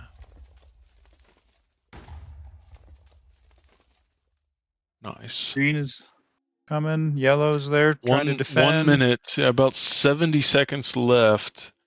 They So need is to green and get a red going to kill. attack each other? Yep. Red just came up behind and attacked green. Yep. I think yellow destroyed their own bridge to protect. Mm. Oh, looks like green's coming in on the side. Yep. Yellow notices, so they're running over to defend. Mm-hmm. Can't quite see the fight. They knocked green off. So Yep. he'll have to respawn and come back out. 45 seconds So to try to get another point. I think they're just really trying to get yellow since yellow doesn't have a bed anymore. Right. That's the three. There's 3 points up for grabs right now. The 3 yellow players that are alive. There's only 2 left, though, I think. Oh, is that right? I think so. Maybe just there's 4 and another 3. point. Is there another point missing somewhere then? You have 5 points for think the so. bed and 1 point for an elimination. So maybe Bachelor has 6, 7 points now. 6, 7. I'm not sure. There he 13 did. seconds. He did it.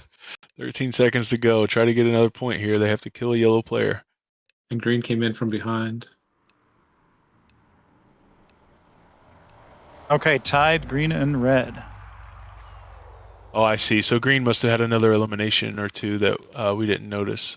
But yeah, so 8 points for Hobart and 8 points for Bachelor. So there was 1 more yellow player alive, probably maybe hiding, trying to save giving a point to the other team.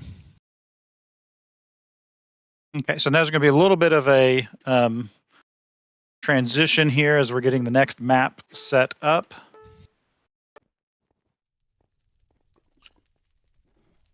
All right, I'm getting.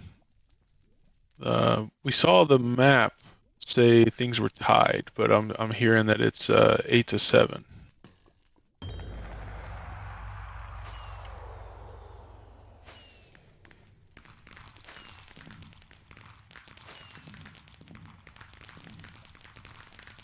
I see. So what's happening here with our confusion? So sorry, everybody. The Minecraft game thought it was a said tie because there were still multiple teams alive in the match. But our IEN scoring is tracked separately. So 5 points for destroying the bed. Hobart and Bachelor both got a bed. And then 1 point for each elimination. Hobart had 3 and Bachelor with 2. So that's the scoreboard that we have set up is correct. 8 Hobart and 7 Bachelor.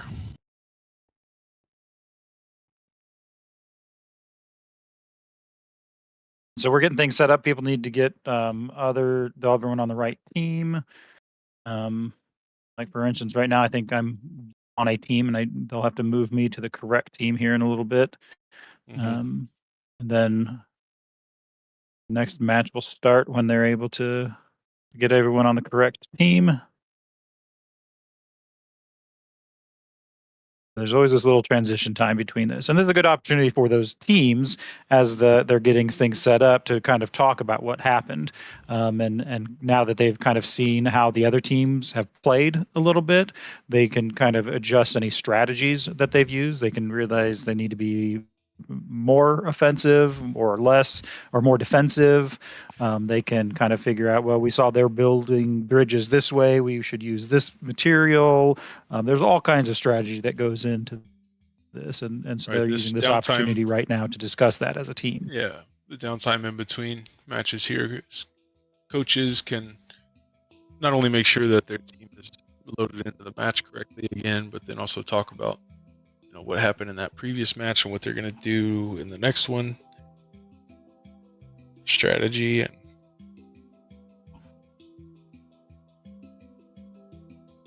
yep.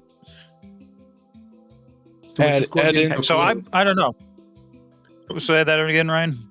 With the score being so close, what would you guys do? Would you guys play as conservative as they did and build those massive protections around the beds, or would you guys want your teams to go all out and just be on the attack? What I'm seeing is in that last match, the bed that got destroyed there towards the end was Yellow's bed, right? And I feel like it happens so quickly. No matter how much time you spend building up those blocks around the bed, if a player is free on top of your pyramid, they can just dig straight down to your bed in a matter of seconds and destroy it anyway. So I think I would maybe try to be more attacking and aggressive than defensive. Yeah, I think personally, I mean, and I'm not a Minecraft Bed Wars player. I mean, it looked kind of like the team spent kind of the beginning of the match, the first 5 minutes or so, really trying to fortify and protect their bed, and then they sent everyone else to be more offensive, and they had one person kind of back on defense. And I thought that worked pretty well for that big red team that had the giant fortress there. I'm curious too how much time has to be devoted to gathering different resources around the central island or the Emerald Island to be able to craft those TNT boxes that they were using to kind of break through defenses. Yeah, that's also important. It's not like right at the beginning you can just run over and start dropping TNT boxes. They have to craft those.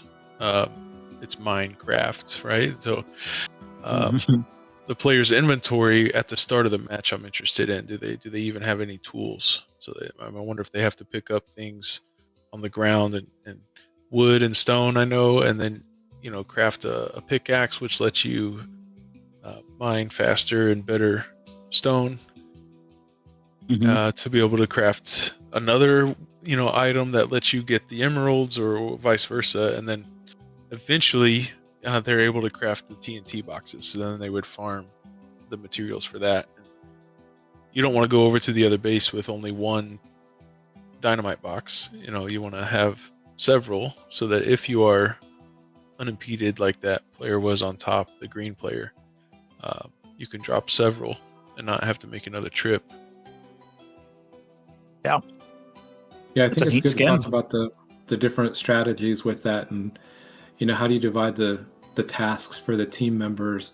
Do you have someone that's just responsible for protecting the bed while the others go out and mine and craft those boxes? And what is the other person going to do? Are they going to go scout the opponents? So it takes a lot of coordination among the team members. Yeah.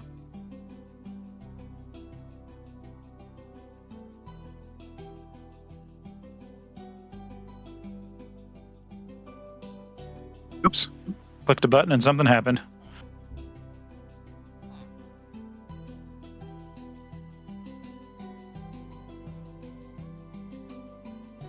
All right, looks like we're getting ready to start.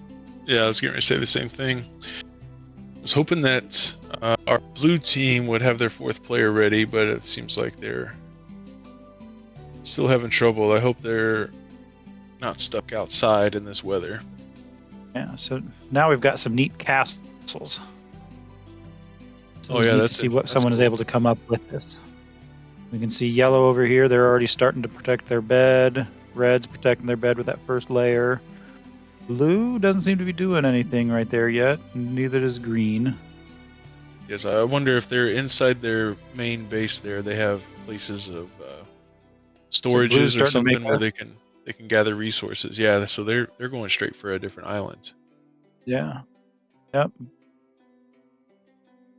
Same thing there. Green is starting to work on going towards the island, center island. Then they've got 3 here on their bed, or 2 on their bed, and then 2 have left. Go scout things out or get resources. Might be a fight right there in the middle. Yellow and green are together. They just took an elevator up to the top, it looks like. Yeah, right there.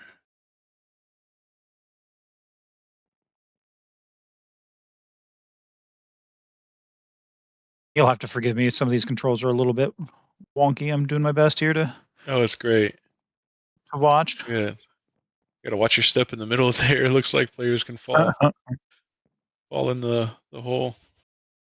Yeah.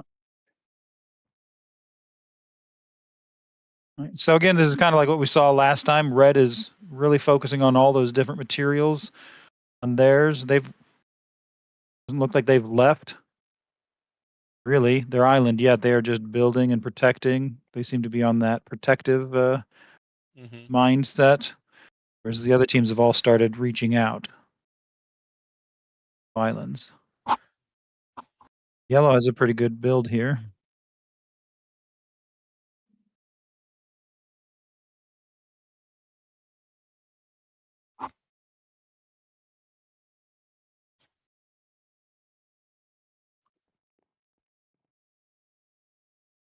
Yeah, there's I'm not sure what it is. I know there's something here on this middle island that they're all going after, so they end up running into each other.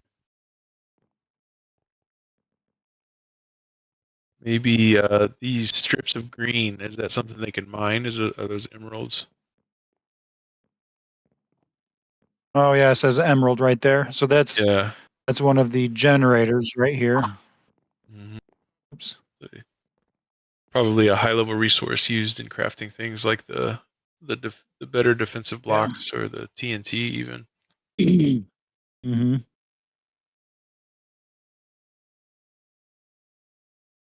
And by yellow having 2 players on there, it lets them defend each other too while they're trying to gather those materials. So you almost bring a battle buddy to help Overwatch while you're mining. They can have your back. That's cool. Exactly.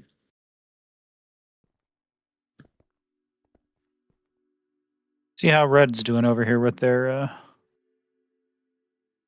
build. So yeah, so they're divvying up. So this guy over here is kind of fortifying around the edges, and these two are working on the bed. Mm-hmm. They've still not left their island.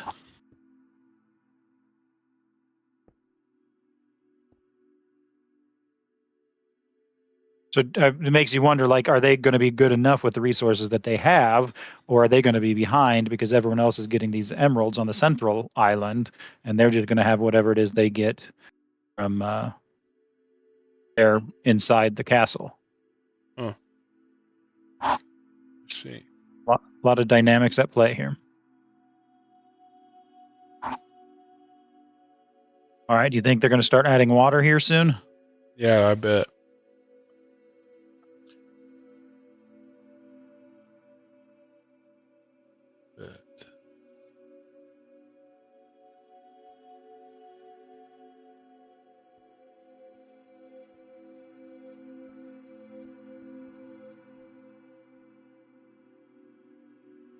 And there goes It isn't.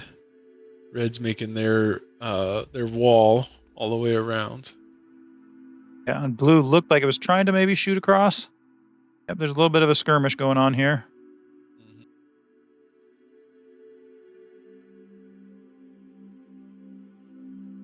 I think they might just be feeling out what's going on there. Nothing too serious. 15 minutes remaining. This is about the time in the last match where they started all converging into Blue's base to take them out, and it looks like Red's poking out as well right now. Yeah, it looks like Green's already made an attempt. Yep. And I think the idea for these teams is they know that Blue team is down a player, so they feel like it might be easy points up for the grab. So yep, Red's coming over already. Look at this. We saw last match, Hobart was able to secure those 8 points from Blue team, and then there was only 7 points scored in the rest of the match.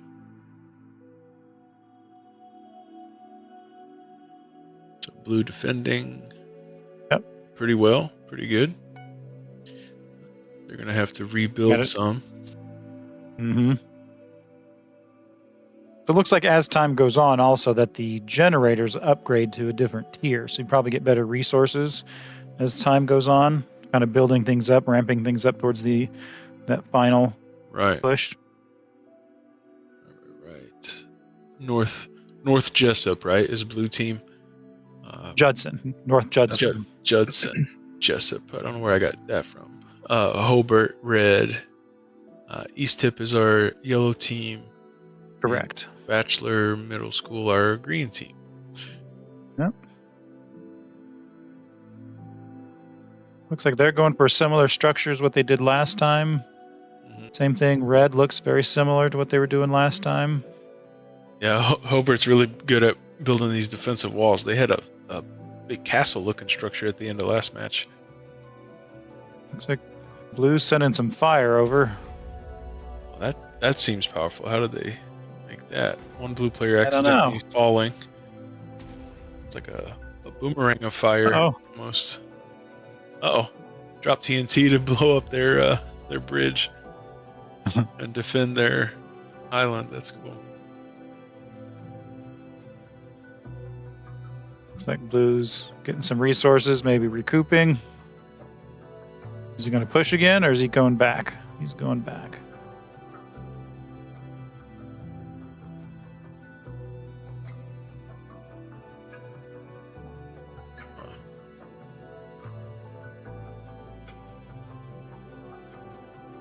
Looks like Blue's water's running off the island here. They've got so much water, or Yellow's water here.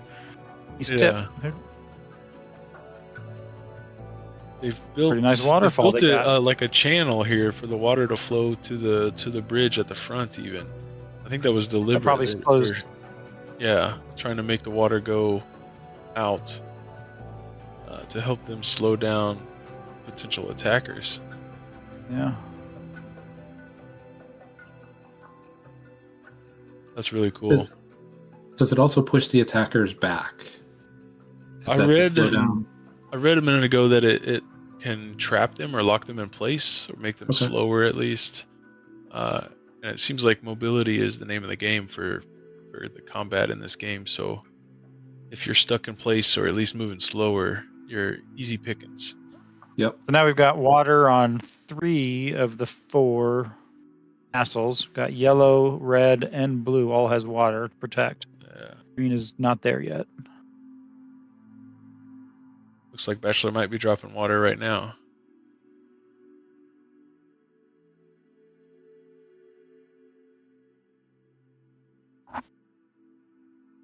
Possibly.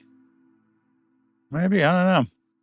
This is the time when watching a match like this in person would be a night and day difference. To be able to hear and see the players communicating and what they're talking about, and even their screen. What this player's doing on top of this pyramid. It looks like they're just standing there, but I'm sure they're in a menu. They're crafting something. They're upgrading those blocks below them, or doing something. There's a lot of decisions being made, even though it looks a little bit of a slow part of the game. We're down to 10 minutes already left, so yeah. So things will be picking up here pretty soon. Looks like red might have been defending from blue and now is being aggressive. Oh, now red you fell off. call to your red. team. Call to your team. Oh, I see red attacking blue over here. Let's go. Maybe you try to push the other side to double team them. But and looks like green is sneaking in here. Quick defense. Nobody's noticed him yet. Nobody's seen green at the front. Yeah, they were worried about defending the other side. He's trying to turn their water off. Yep, and you see him moving real slow and kind of flowing with the water a little bit. Got noticed, pushed back, and now blue's going to have to redo their water.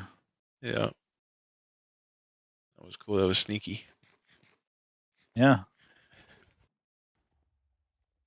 That's really good defense by the blue team, though. Being down a player, fighting off 2 from the red team, and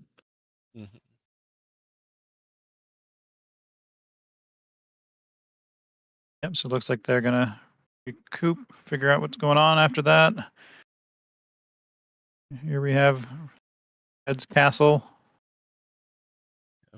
Hobart growing their walls. The East Tip they're really doing a lot over here also. The time limit kind of forces you really need to get out there and start collecting some points. So if I were an East Tip player, I'd be telling my team, hey, I think it's time. We're defended. Let's leave one guy, one player, one girl back to like watch over things and tell us what's happening. But let's send 3 of us out to go get us some points here. Yep. Green's structure doesn't look as big. I wonder if they're crafting other things to make their attack. I mean, because you have to balance building materials versus weapon construction. Where are you going to use your resources?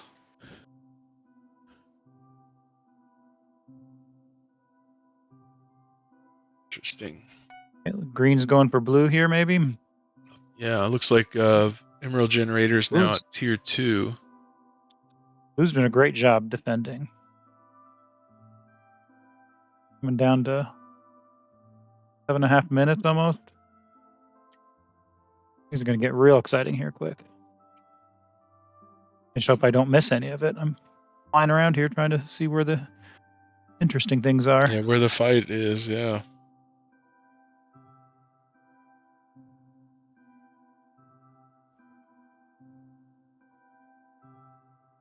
Always love sneak attacks.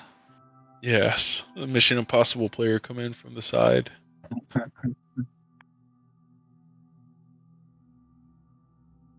It was a Bachelor player last game that ended up on top of their base without them knowing. And here's Oh here's no! one. Looks like green made it is on top of being blue. aggressive. Oh, they jumped up out of the hole. They could Over have the had water. the bed. Can they? Oh, and yellow is yellow coming attacking in too. too. Yep. Oh, now the And green then- player's coming in. Hmm. Well, and the other blue player was trying to build a wall on that resource island to the right. So I wonder if he's even aware that their bed's under attack right now. So it's one blue right now against two yellow. Oh, yellow on the left here is about to get into the bed. Yep. Yellow. There Yep. it comes. Go up and left. All right, there it is. Yep. Yep. Blue's They bed is destroyed the down. bed. So that's 5 points for yellow for East Tip. That's huge. Yeah. And then any eliminations then will add to that. Any kills. So now blue's down to two players now. Eliminated one of the blues. Now, can the right, players let's see what see else. our observers as well? I don't know, to be honest. I hope. Red's coming not. over That here. could be a distraction. But Red's There coming goes in to finish off the Yep, blue to team. finish off. We got another one. Hobart Right, said, so "We blue want is- some of these points." Yep, blue just got Hobart just got eliminated two of the North Judson players. That's huge. That's huge for Hobart Yep. to pick up a couple points off of that. Yep, and their base was undefended for a while, but now it looks like they're coming back. And yeah, so the Might have been observers are definitely invisible to all the players. So that's. I saw one of our observers standing there on the ground, and I thought if the other teams could see them, that's a little distracting. But no, they're luckily.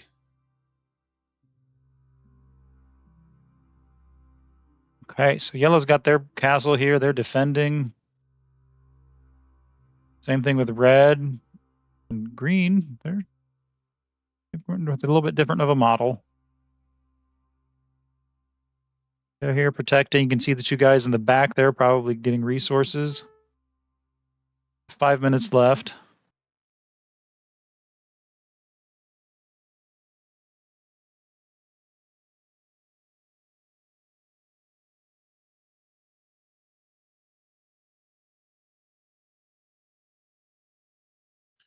Is one of us supposed to say something about smashing a like button and subscribing? Oh what we're yeah, supposed to don't always do forget when we're on a stream? comment and share and all that. Yeah, I don't know. Don't forget to smash that like button. Red continues to be satisfied with just adding more and more layers to that wall. Yeah, Yeah, they're down under really 5 minutes to fortifying. score any points. There. Yeah, we could ask for donations as well. The Indiana Esports Network, maybe we could talk it up a little bit. We are fully It is a volunteer nonprofit organization in the state, led by all educators, all volunteer people, putting in many hours of work to make this possible for students all over the state. Yep. And there's many ways to donate. You can go to a website and see those, but even using like the Kroger app thing, you can have the little roundup stuff going to us. Direct donations. Or to be honest, what we're always, and this is why we always need money, is because we're bad at it, is we always are saying, well, what we actually want is just more teams. The more teams we have in Indiana, the more kids it's going to reach, the better it's going to be for everyone. So yeah, just if you know a school that's wanting to join, have them reach out to Indiana Esports Network, and we'll get them signed up, and so they can start playing also. Yep, have them go to the website indianaesportsnetwork.org. There's a little attack by 3 yellow minutes right there. remaining. Yep, they're just kind of poking at them, but then skirting away. Nothing too serious. I think they realize that there's 2 or 3 greens standing right there to defend. Yeah.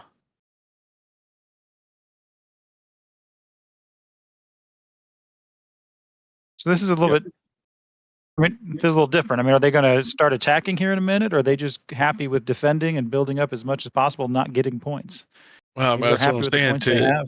To get points, you have to get out there. And Hobart is in the lead, so maybe their strategy is to just try to prevent any more points from getting out there. But Looks like Green's coming. Go to the right. Go to the right. There's Bachelors inside of Red right now at their bed. Yep. Green got on. Yep. Yeah. See that? Yep, and This Red is doesn't huge know. right here. Yeah, Red doesn't see him over there. Oh no. This is disaster for Hobart with the distraction on the bridge. Oh, and they're in. They're tunneled he's in. in. And they've destroyed the bed. There it is. That's 5 more points for Bachelor, taking the lead here right at the end of the second round. Yep. And then Red now realizes, they're like, "Oh, our bed's destroyed. What?" And then they turn around and there's a green player. But what a great strategy though, because this green player over here was distracting all of them. Yeah, and they were managed to get them distracted. all. So that's something to think about as a team. If all 4 of us are fighting one person, maybe one of us should go to the other side of our base to see what's happening. Yep. Now Red's down to just 2 players left. This green player here is destroying. Nope, they're down to 1 player left. Yep, and Green's getting the extra points got for some the great eliminations weapons. All right. too. So Red is all eliminated now. So blue and huge red are play both there. completely eliminated. With under 2 minutes to go, Bachelor with a big play. Missed it. Green's bed is destroyed. I didn't make it over there. Green is destroyed. So while all that was happening, then East Tip must have seen an opening. Yeah. Wow. This is exciting. And now there's a huge fight inside of their main castle. There's here 2 green to try players left. Secure some more points. Now this is a good time to talk about the bonus points that come from being the last team standing, right? If you can eliminate everyone, don't you get a 3-point bonus? That could be huge. It could make East Tip last 3 points. Yep. 30 seconds left. There's 2 green players. I'm not sure where they are. Might be hiding somewhere, so they don't get eliminated. I was going to say, once your bed is destroyed, you kind of want to just hide, right? Points. You got to go in the wilderness, go in the middle island there. Yeah. And just hide. Yeah. We got 10 seconds left. Looks like yellow's going to survive.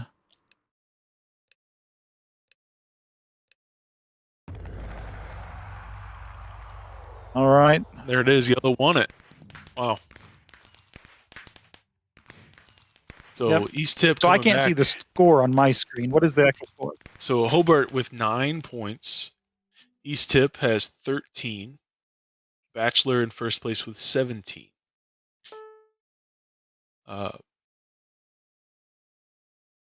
Blue team North Judson, right? I keep saying their school name wrong, and I feel bad, but they've yet to score points. Understandably so, be playing down a player, but fighting for their life anyway. So we'll have one more 20-minute round here, right?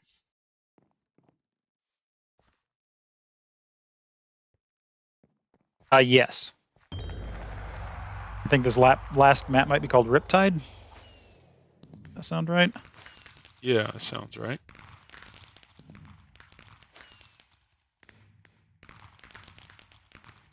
That was really cool to see. So be interesting if more of that happens earlier in this match when it gets down to crunch time, especially from Hobart, going from first place to now third place in that last match with all the fighting that happened there at the end. Okay, what do we have this for is cool. Their bases are little big pirate ships. That's really cool. Yeah, and there's anchors there on the side islands. What's an octopus or squid there? Oh, that's cool. It's always amazing to see how much time and energy people put into building these. I mean, it truly is artistic, like what they're doing. Definitely. Skulls. All right. So there's going to be, just like there was last time, there's going to be a little bit of a break here to get people set up and talk a little bit about strategy and see what are they going to do on this final map in order to be able to secure the lead or maintain the lead, or what it is they're going to do. Like, what strategy are they coming for?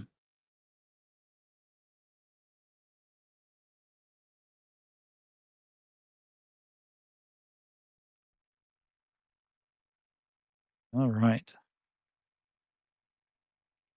It might be starting here pretty soon. Looks like we've got it already set up to the right people on the right teams.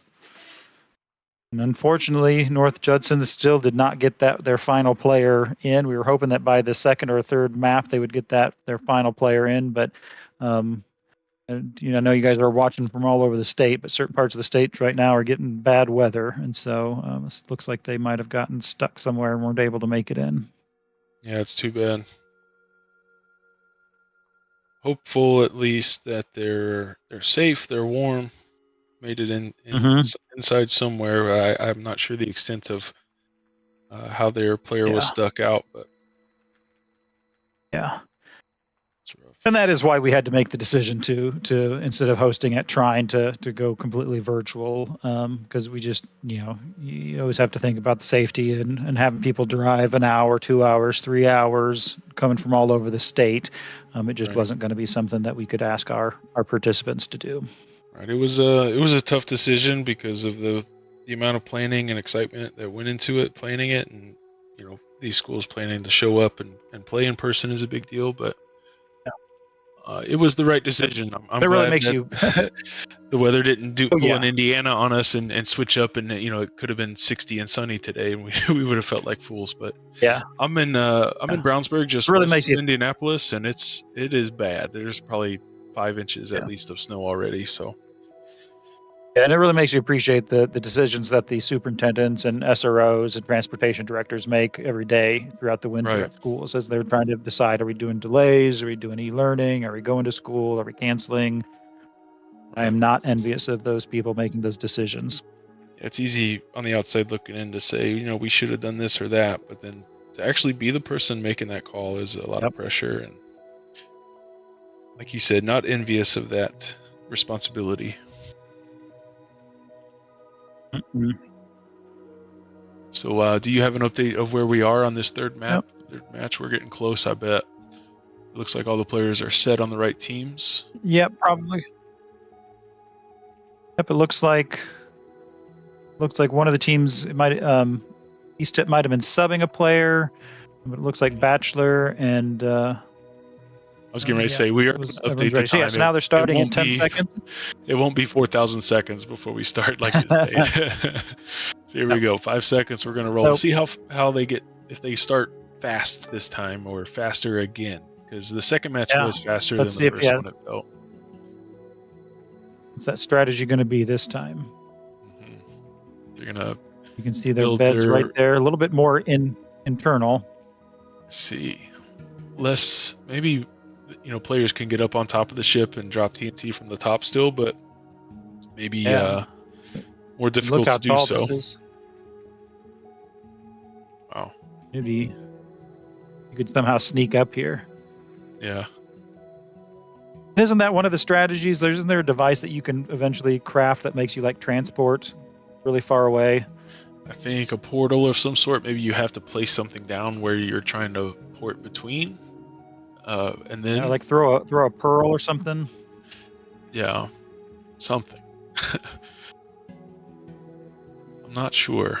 Let me type in here. So we can see Yellow leaving their ship to go get some resources. They're in the middle. Oh, is there a skirmish with Green? Yeah, on the middle island, there's a skirmish going on. Yep. Yellow and Green. Yellow is. They made a jump for it. See ya. Now, so is Green going to come over here and try and make an attack? What's Green thinking? Very quick. It's 2-on-1. Build a little defense for himself, or maybe just blocking them from being able to come over to the island anymore. Yeah, kind of ruining their little bridge that they had.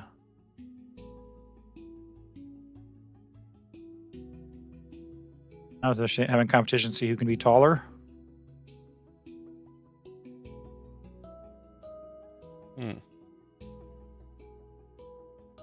Interesting. I wonder if we're having a server issue. It looks like someone left the game. Oh, I think we're fine. Oh, shoot. I think we're fine. Everyone's an observer? Okay, we're good. Yeah.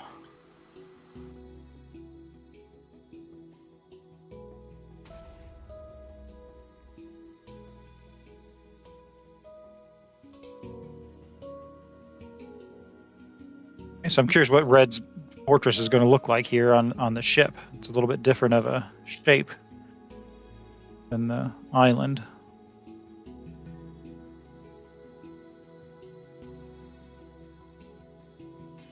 I also wonder if part of the strategy is going to be to try and destroy part of the ship. I wonder, is this getting in your way? If you destroy some of the sail, is that going to make the team more vulnerable? Yeah, that is interesting. Are all of these blocks breakable, or I think the main map blocks they're not able to be destroyed, are they? Maybe that might be true. Maybe they're not destroyable. It's a good question. Oh, I thought that was a red player attacking. That's his own bed though, or her own bed. And we got green's bridge. Yeah. Did they try to build a spot over here? Yeah, it looks like they've fallen off of it before getting to see it come to fruition here. But is that yellow's blocks covering their whole bridge, their whole boat? He's making a defense move to try to block green from. They're like, I see what you're trying to do. Yeah, it looks like yellow's building up here, like behind the sail. Not sure benefit of that, but we will see. I think they see green trying to build up and over, so they're trying to make I feel more difficult. I feel like green's being pretty aggressive. A lot of little skirmishes here on this central island.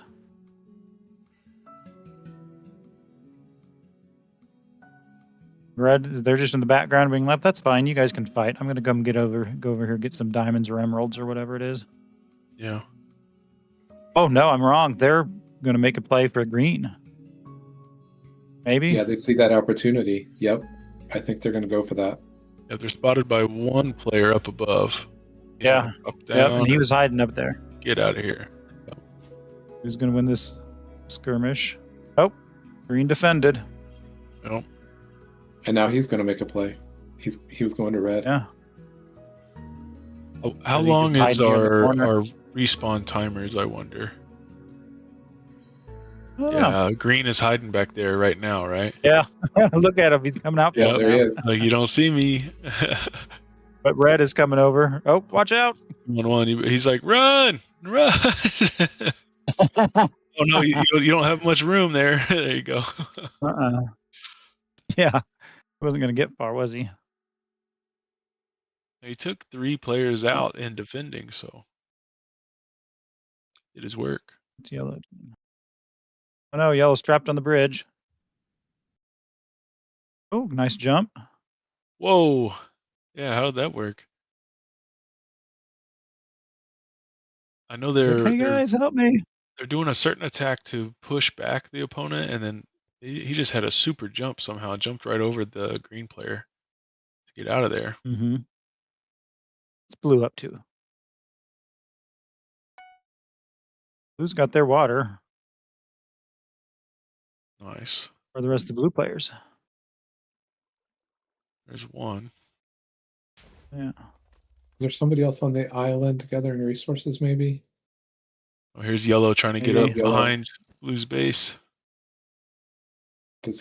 Oh yeah, he got on the ship. Oh, there's 2 blue. There's 2 players trying to defend. Yep, is he going to get the water? Trying to turn the water off. Destroyed something. All 3 blue players are here now. Yellow's making a run for it. What's going on the other side of this base?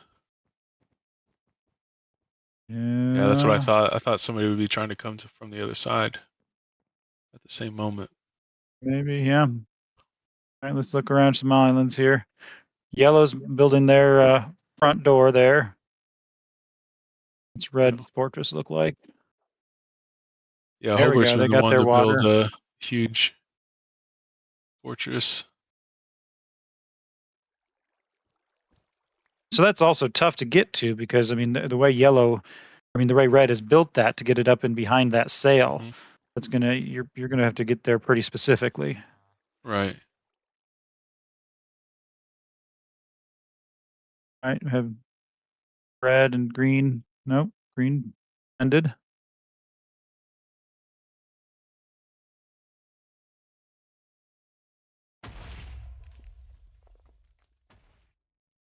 So there's each team has a potential of 26 points, right? If I add up 5 points for each bed, there's 3 other beds. That's 15, and then 11 other players. Oh, I guess your own players don't count. So, no, yeah, 11. Yeah, 26 points. So the scores are 9, 13, 17. Anybody can win this.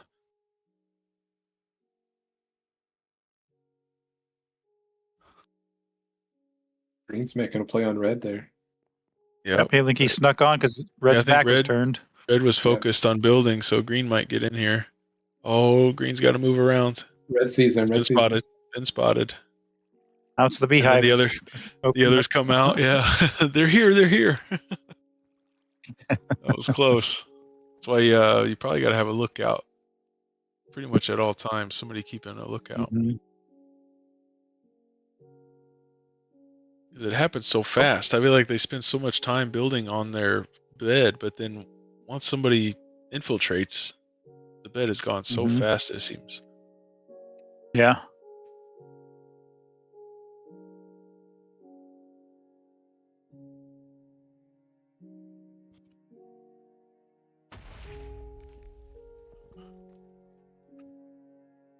All right, we're coming up here in another half minute to 10 minutes left.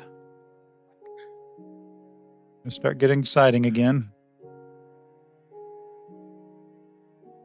Yep. Things are going to pick up. I know Hobart and East Tep both are going to be antsy to try to get some points and make a comeback. Bachelor, I'm curious if their strategy will be to try to defend and just not give up points. Yeah. I think we missed something here at Yellow. Look at how their structure is back down to almost nothing. Yeah, they got destroyed by something. Got infiltrated. Yeah, the bed's still fine, but yeah. Sorry, I missed that. It was a close call. There's nothing between that yellow island and this over here yet. Mm-mm. That's a good thing to think about too as a player. Same thing from the red base. So like we don't even have to look at this side because we know they can't come from that side. Yeah. I was just thinking as I'm moving around here, and this is a skill all of its own, and we have a lot of schools that, besides playing these games, they also have kids doing streaming. They're the ones in charge of casting and like shoutcasting, streaming, doing the back end stuff, and it's a definite skill and one that I am very new to, and so that's pretty awesome that we have kids do it. But also, we want to shout out to Landfest and Zotac. They've been doing all kinds of streams for us this year, and they're going to continue on, and we really appreciate that. It gets our kids out there, Indiana kids, out on Twitch and YouTube, and it's been really awesome having those recordings and having those live streams for our families to see. Yeah, their streams are awesome. Very, very well done, and we're thankful. But then if folks are used to their streaming of our matches and then see us in here mumbling over our words trying to cast this, we apologize. We're doing our best for you. Especially if we're all gamers. Obviously, we have a soft spot for games and gaming because this is what we do with our free time. But maybe Minecraft specifically, not a game that I spend much time on to be able to talk about. Yeah, same. But it's been fun to learn. Blue might be making. We're like learning alongside. Where's Yellow? Oh, they just destroyed Yellow's bed. Yellow's Blue down. Just took it out. Blue is scoring some points. Is that right? Wow. Yeah, Blue took out the bed. Yep. Like I said, any team can still win. There's plenty of points to be had here with 8 minutes left. So now Yellow team needs to survive if they have one life. Yeah. If they're dead, they not only do they give a point away, but then they don't respawn. Do they survive or do they attack? I mean, what do they want to do? Do they want to get that 5 points for destroying beds, or do they want to survive to the end and not let their points get to someone else? Right. Tough choice. At least the And that burden of strategy changes right on defense, the fly. right? The burden of defense is now gone. You probably just go out together as a group of 4 and try to infiltrate and get your own bed kill to get some more points. East Tip with 1 bed kill will be in the lead as far as points are concerned right now. So that's a big deal. You see green defending red on the left here, but then also on the right. So red was coming in on Both sides. Good defense there. red's being aggressive. Somewhere on the island, yellow had one of their players killed. They're down to 3. Is red distracting again? Nope. Red's chasing yellow over here. Yeah, there's a skirmish in the middle. All the teams know that yellow, if they see a yellow player, that's a point. You gotta run them down and try to secure the kill. Yep. And Oh, and Hobart needs those points. you got it. Yeah. Yellow fell. Now is it the last So red hit got of that that? point. Red gets Red the got point. that point. Let's see. Yep. I can see it there on the text there. All right, so yellow's down to 2 players. So do you think at this point, I mean, would you be aggressive and try and just go find those last 2 players and on Yellow Island leave your area undefended for a bit? Or we've got 6 minutes left. If my bed was still alive, I think you leave at least 1 player always to communicate what's happening and recall the forces if needed, but maybe 3. I would send 3 out for sure. We need points. This is in. You got 5 minutes, 6 minutes for the whole season comes down to this 6 minutes. Oh, there's another yellow player. Another yellow going down. Is blue going to get that point? Blue. Yep, blue's getting that point, and I think blue. There's 2 blue against 1 yellow right here. And blue's about to get another point. North Jessup, maybe they a comeback in the 3rd round with 0 points coming back to North score. Judson. North Justin. And they secure it though. Oh wow, yellow stayed up. Yellow was able to defend. He's somehow alive. Yeah. We were talking about healing items earlier. I wonder if he's this player is able to eat, or most games have food as healing, or some way to regain health for the next fight. Okay. Red, how you doing over here? You're building your fortress? Oh, you're taking some things down. 5 minutes left. Well, I wonder if someone else came over here to try and put that stuff down and got rid of things Red was doing. Maybe they need those resources to craft something else right now. Yeah. There's blue. Is blue going to sneak over here to green? Trying. Looks like it. There's 2 green defending. Yep, but they've got a good spot that they can look. Red's distracting. Yep. Yep, Red's got a good distraction. They're noticed. Blue is noticed by green here. Shooting bow and arrow.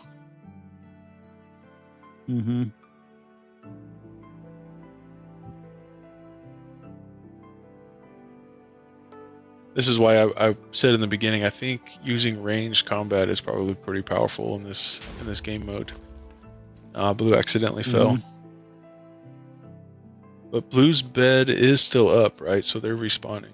Yep. They've got their water around and everything still. So I'm imagining yellow is probably hiding somewhere. You can kind of see yellow built this bridge there. right here to climb up. Yeah. The yellow player climbed up into here and is just kind of hiding. Oops. Accidentally hit the wrong button there.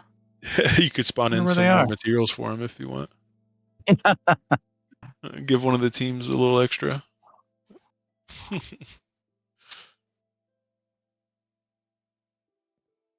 Red looks fine. There's a little skirmish. Yeah, someone tell Hobart that there's 3 minutes. They got to go out there and get some points. They're still defending. Oh, blue's bed was just destroyed. Oh goodness. Sorry, I missed it. I got away from it. It was probably Hobart in there, as I was just saying. It's Hobart green. Points. It's green. Oh, okay. It's Bachelor. Bachelor. Yeah. Trying to extend their lead, and they do. They get the bed kill, so now they're up 10 points. And blue's down to 1 player. Yellow's down to 1 player. Oh man. So I don't believe that it's possible for Bachelor to be caught now with the points that are left. I think Bachelor just secured the champ. Really? championship. 25-10. Is there? I don't think there's 15 points left for Hobart to get to come back.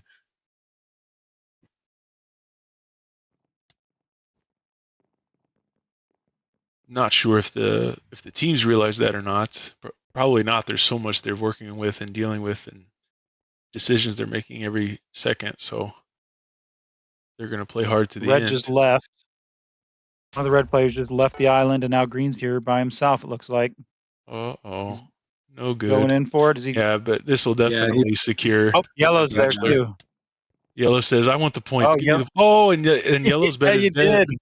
Yellow get the points. Oh, And Green is in there after him. red save it. Now red too. No. Oh, and they got red's bed. Who was Yellow it? got it. Yeah, yellow Yes, got it. yellow got it. Oh, Tiff got the bed to score 5 points. Yellow's not going to make it out of there. It's not enough though. They're not going to be able to win. Oh man. Well, and Bachelor picked up an elimination in there too. The So. yellow's out. Barely Yellow's not out. enough. Wow. This is exciting. Could you imagine if that one single East Tip player killed the bed, turned around, got the eliminations, ended up coming back to take the win here? Would have been. Yep. The green bed is the only one that's left. Yellow has no players. Blue has 1, and red has 2 players. Yeah. So if I was green, I would just be on this island and I would just defend. Just surround your bed and sit there and wait. You've got less than a minute. Because if anyone comes at you, just shoot them and yeah. Yep. Because if they die, then they're done, and you get the Even point so, anyway. like I said, I think 5, 6. 7, I guess if East Tip was still alive, they could score enough points, but they're all eliminated. So Bachelor's in the clear. Mhm. They're going to be our middle school state champions for Minecraft. Congrats to Bachelor. 25 seconds.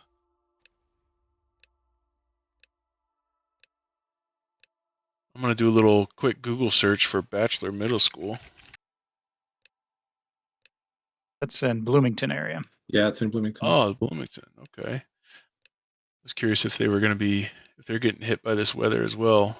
If they're far enough south, maybe not, but I'm pretty sure they're getting hit. yeah. All right, so that was that final match of middle school Minecraft state championship. Yeah. Yeah, Bachelor Middle School, just south of Bloomington off of I-69 right there. That's cool. There's the. All right, do we have a final score? Trophies that they were winning. I believe it was 26 points Bachelor. 13 comes to mind for Hobart.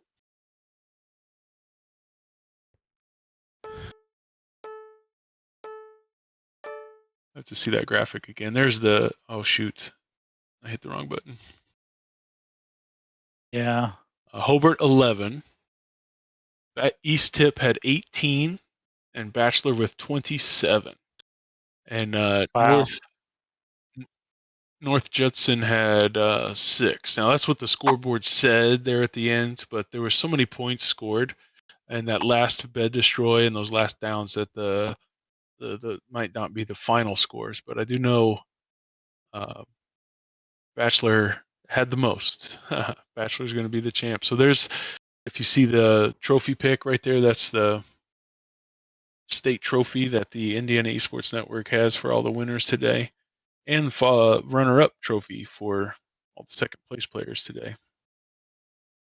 Yep, and those trophies go to the schools, and so the schools get to keep those trophies, and then also each one of the players on the team will be getting a medal denoting state champion and state runner-up, and the kids get to keep those medals.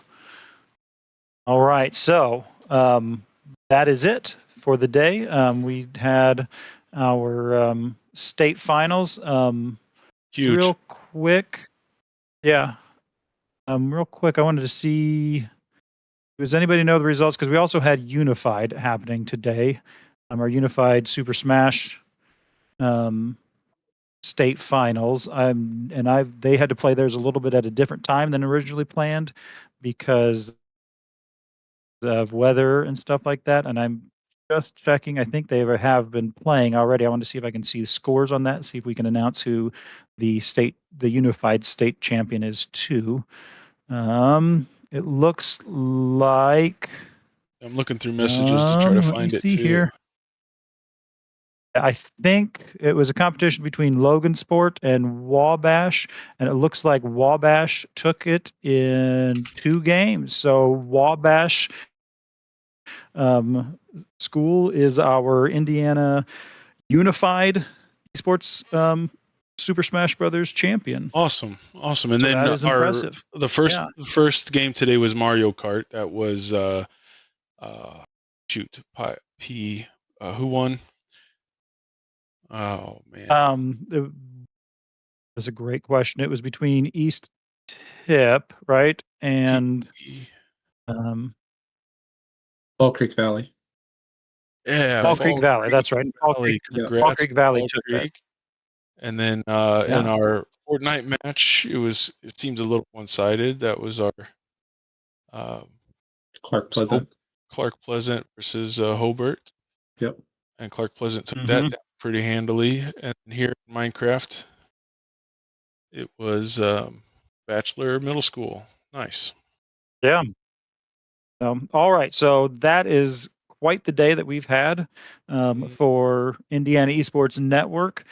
We appreciate all the support that you guys give us, but we do want to make sure that, if you see any of you are from these schools, make sure you reach out to those coaches and those players and congratulate them, whether they won or not, because they all have been working incredibly hard and they've all had amazing seasons to be able to get this far through the playoffs. So good job. Well done, everyone.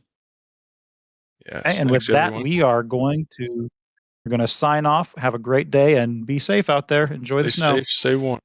Stay safe.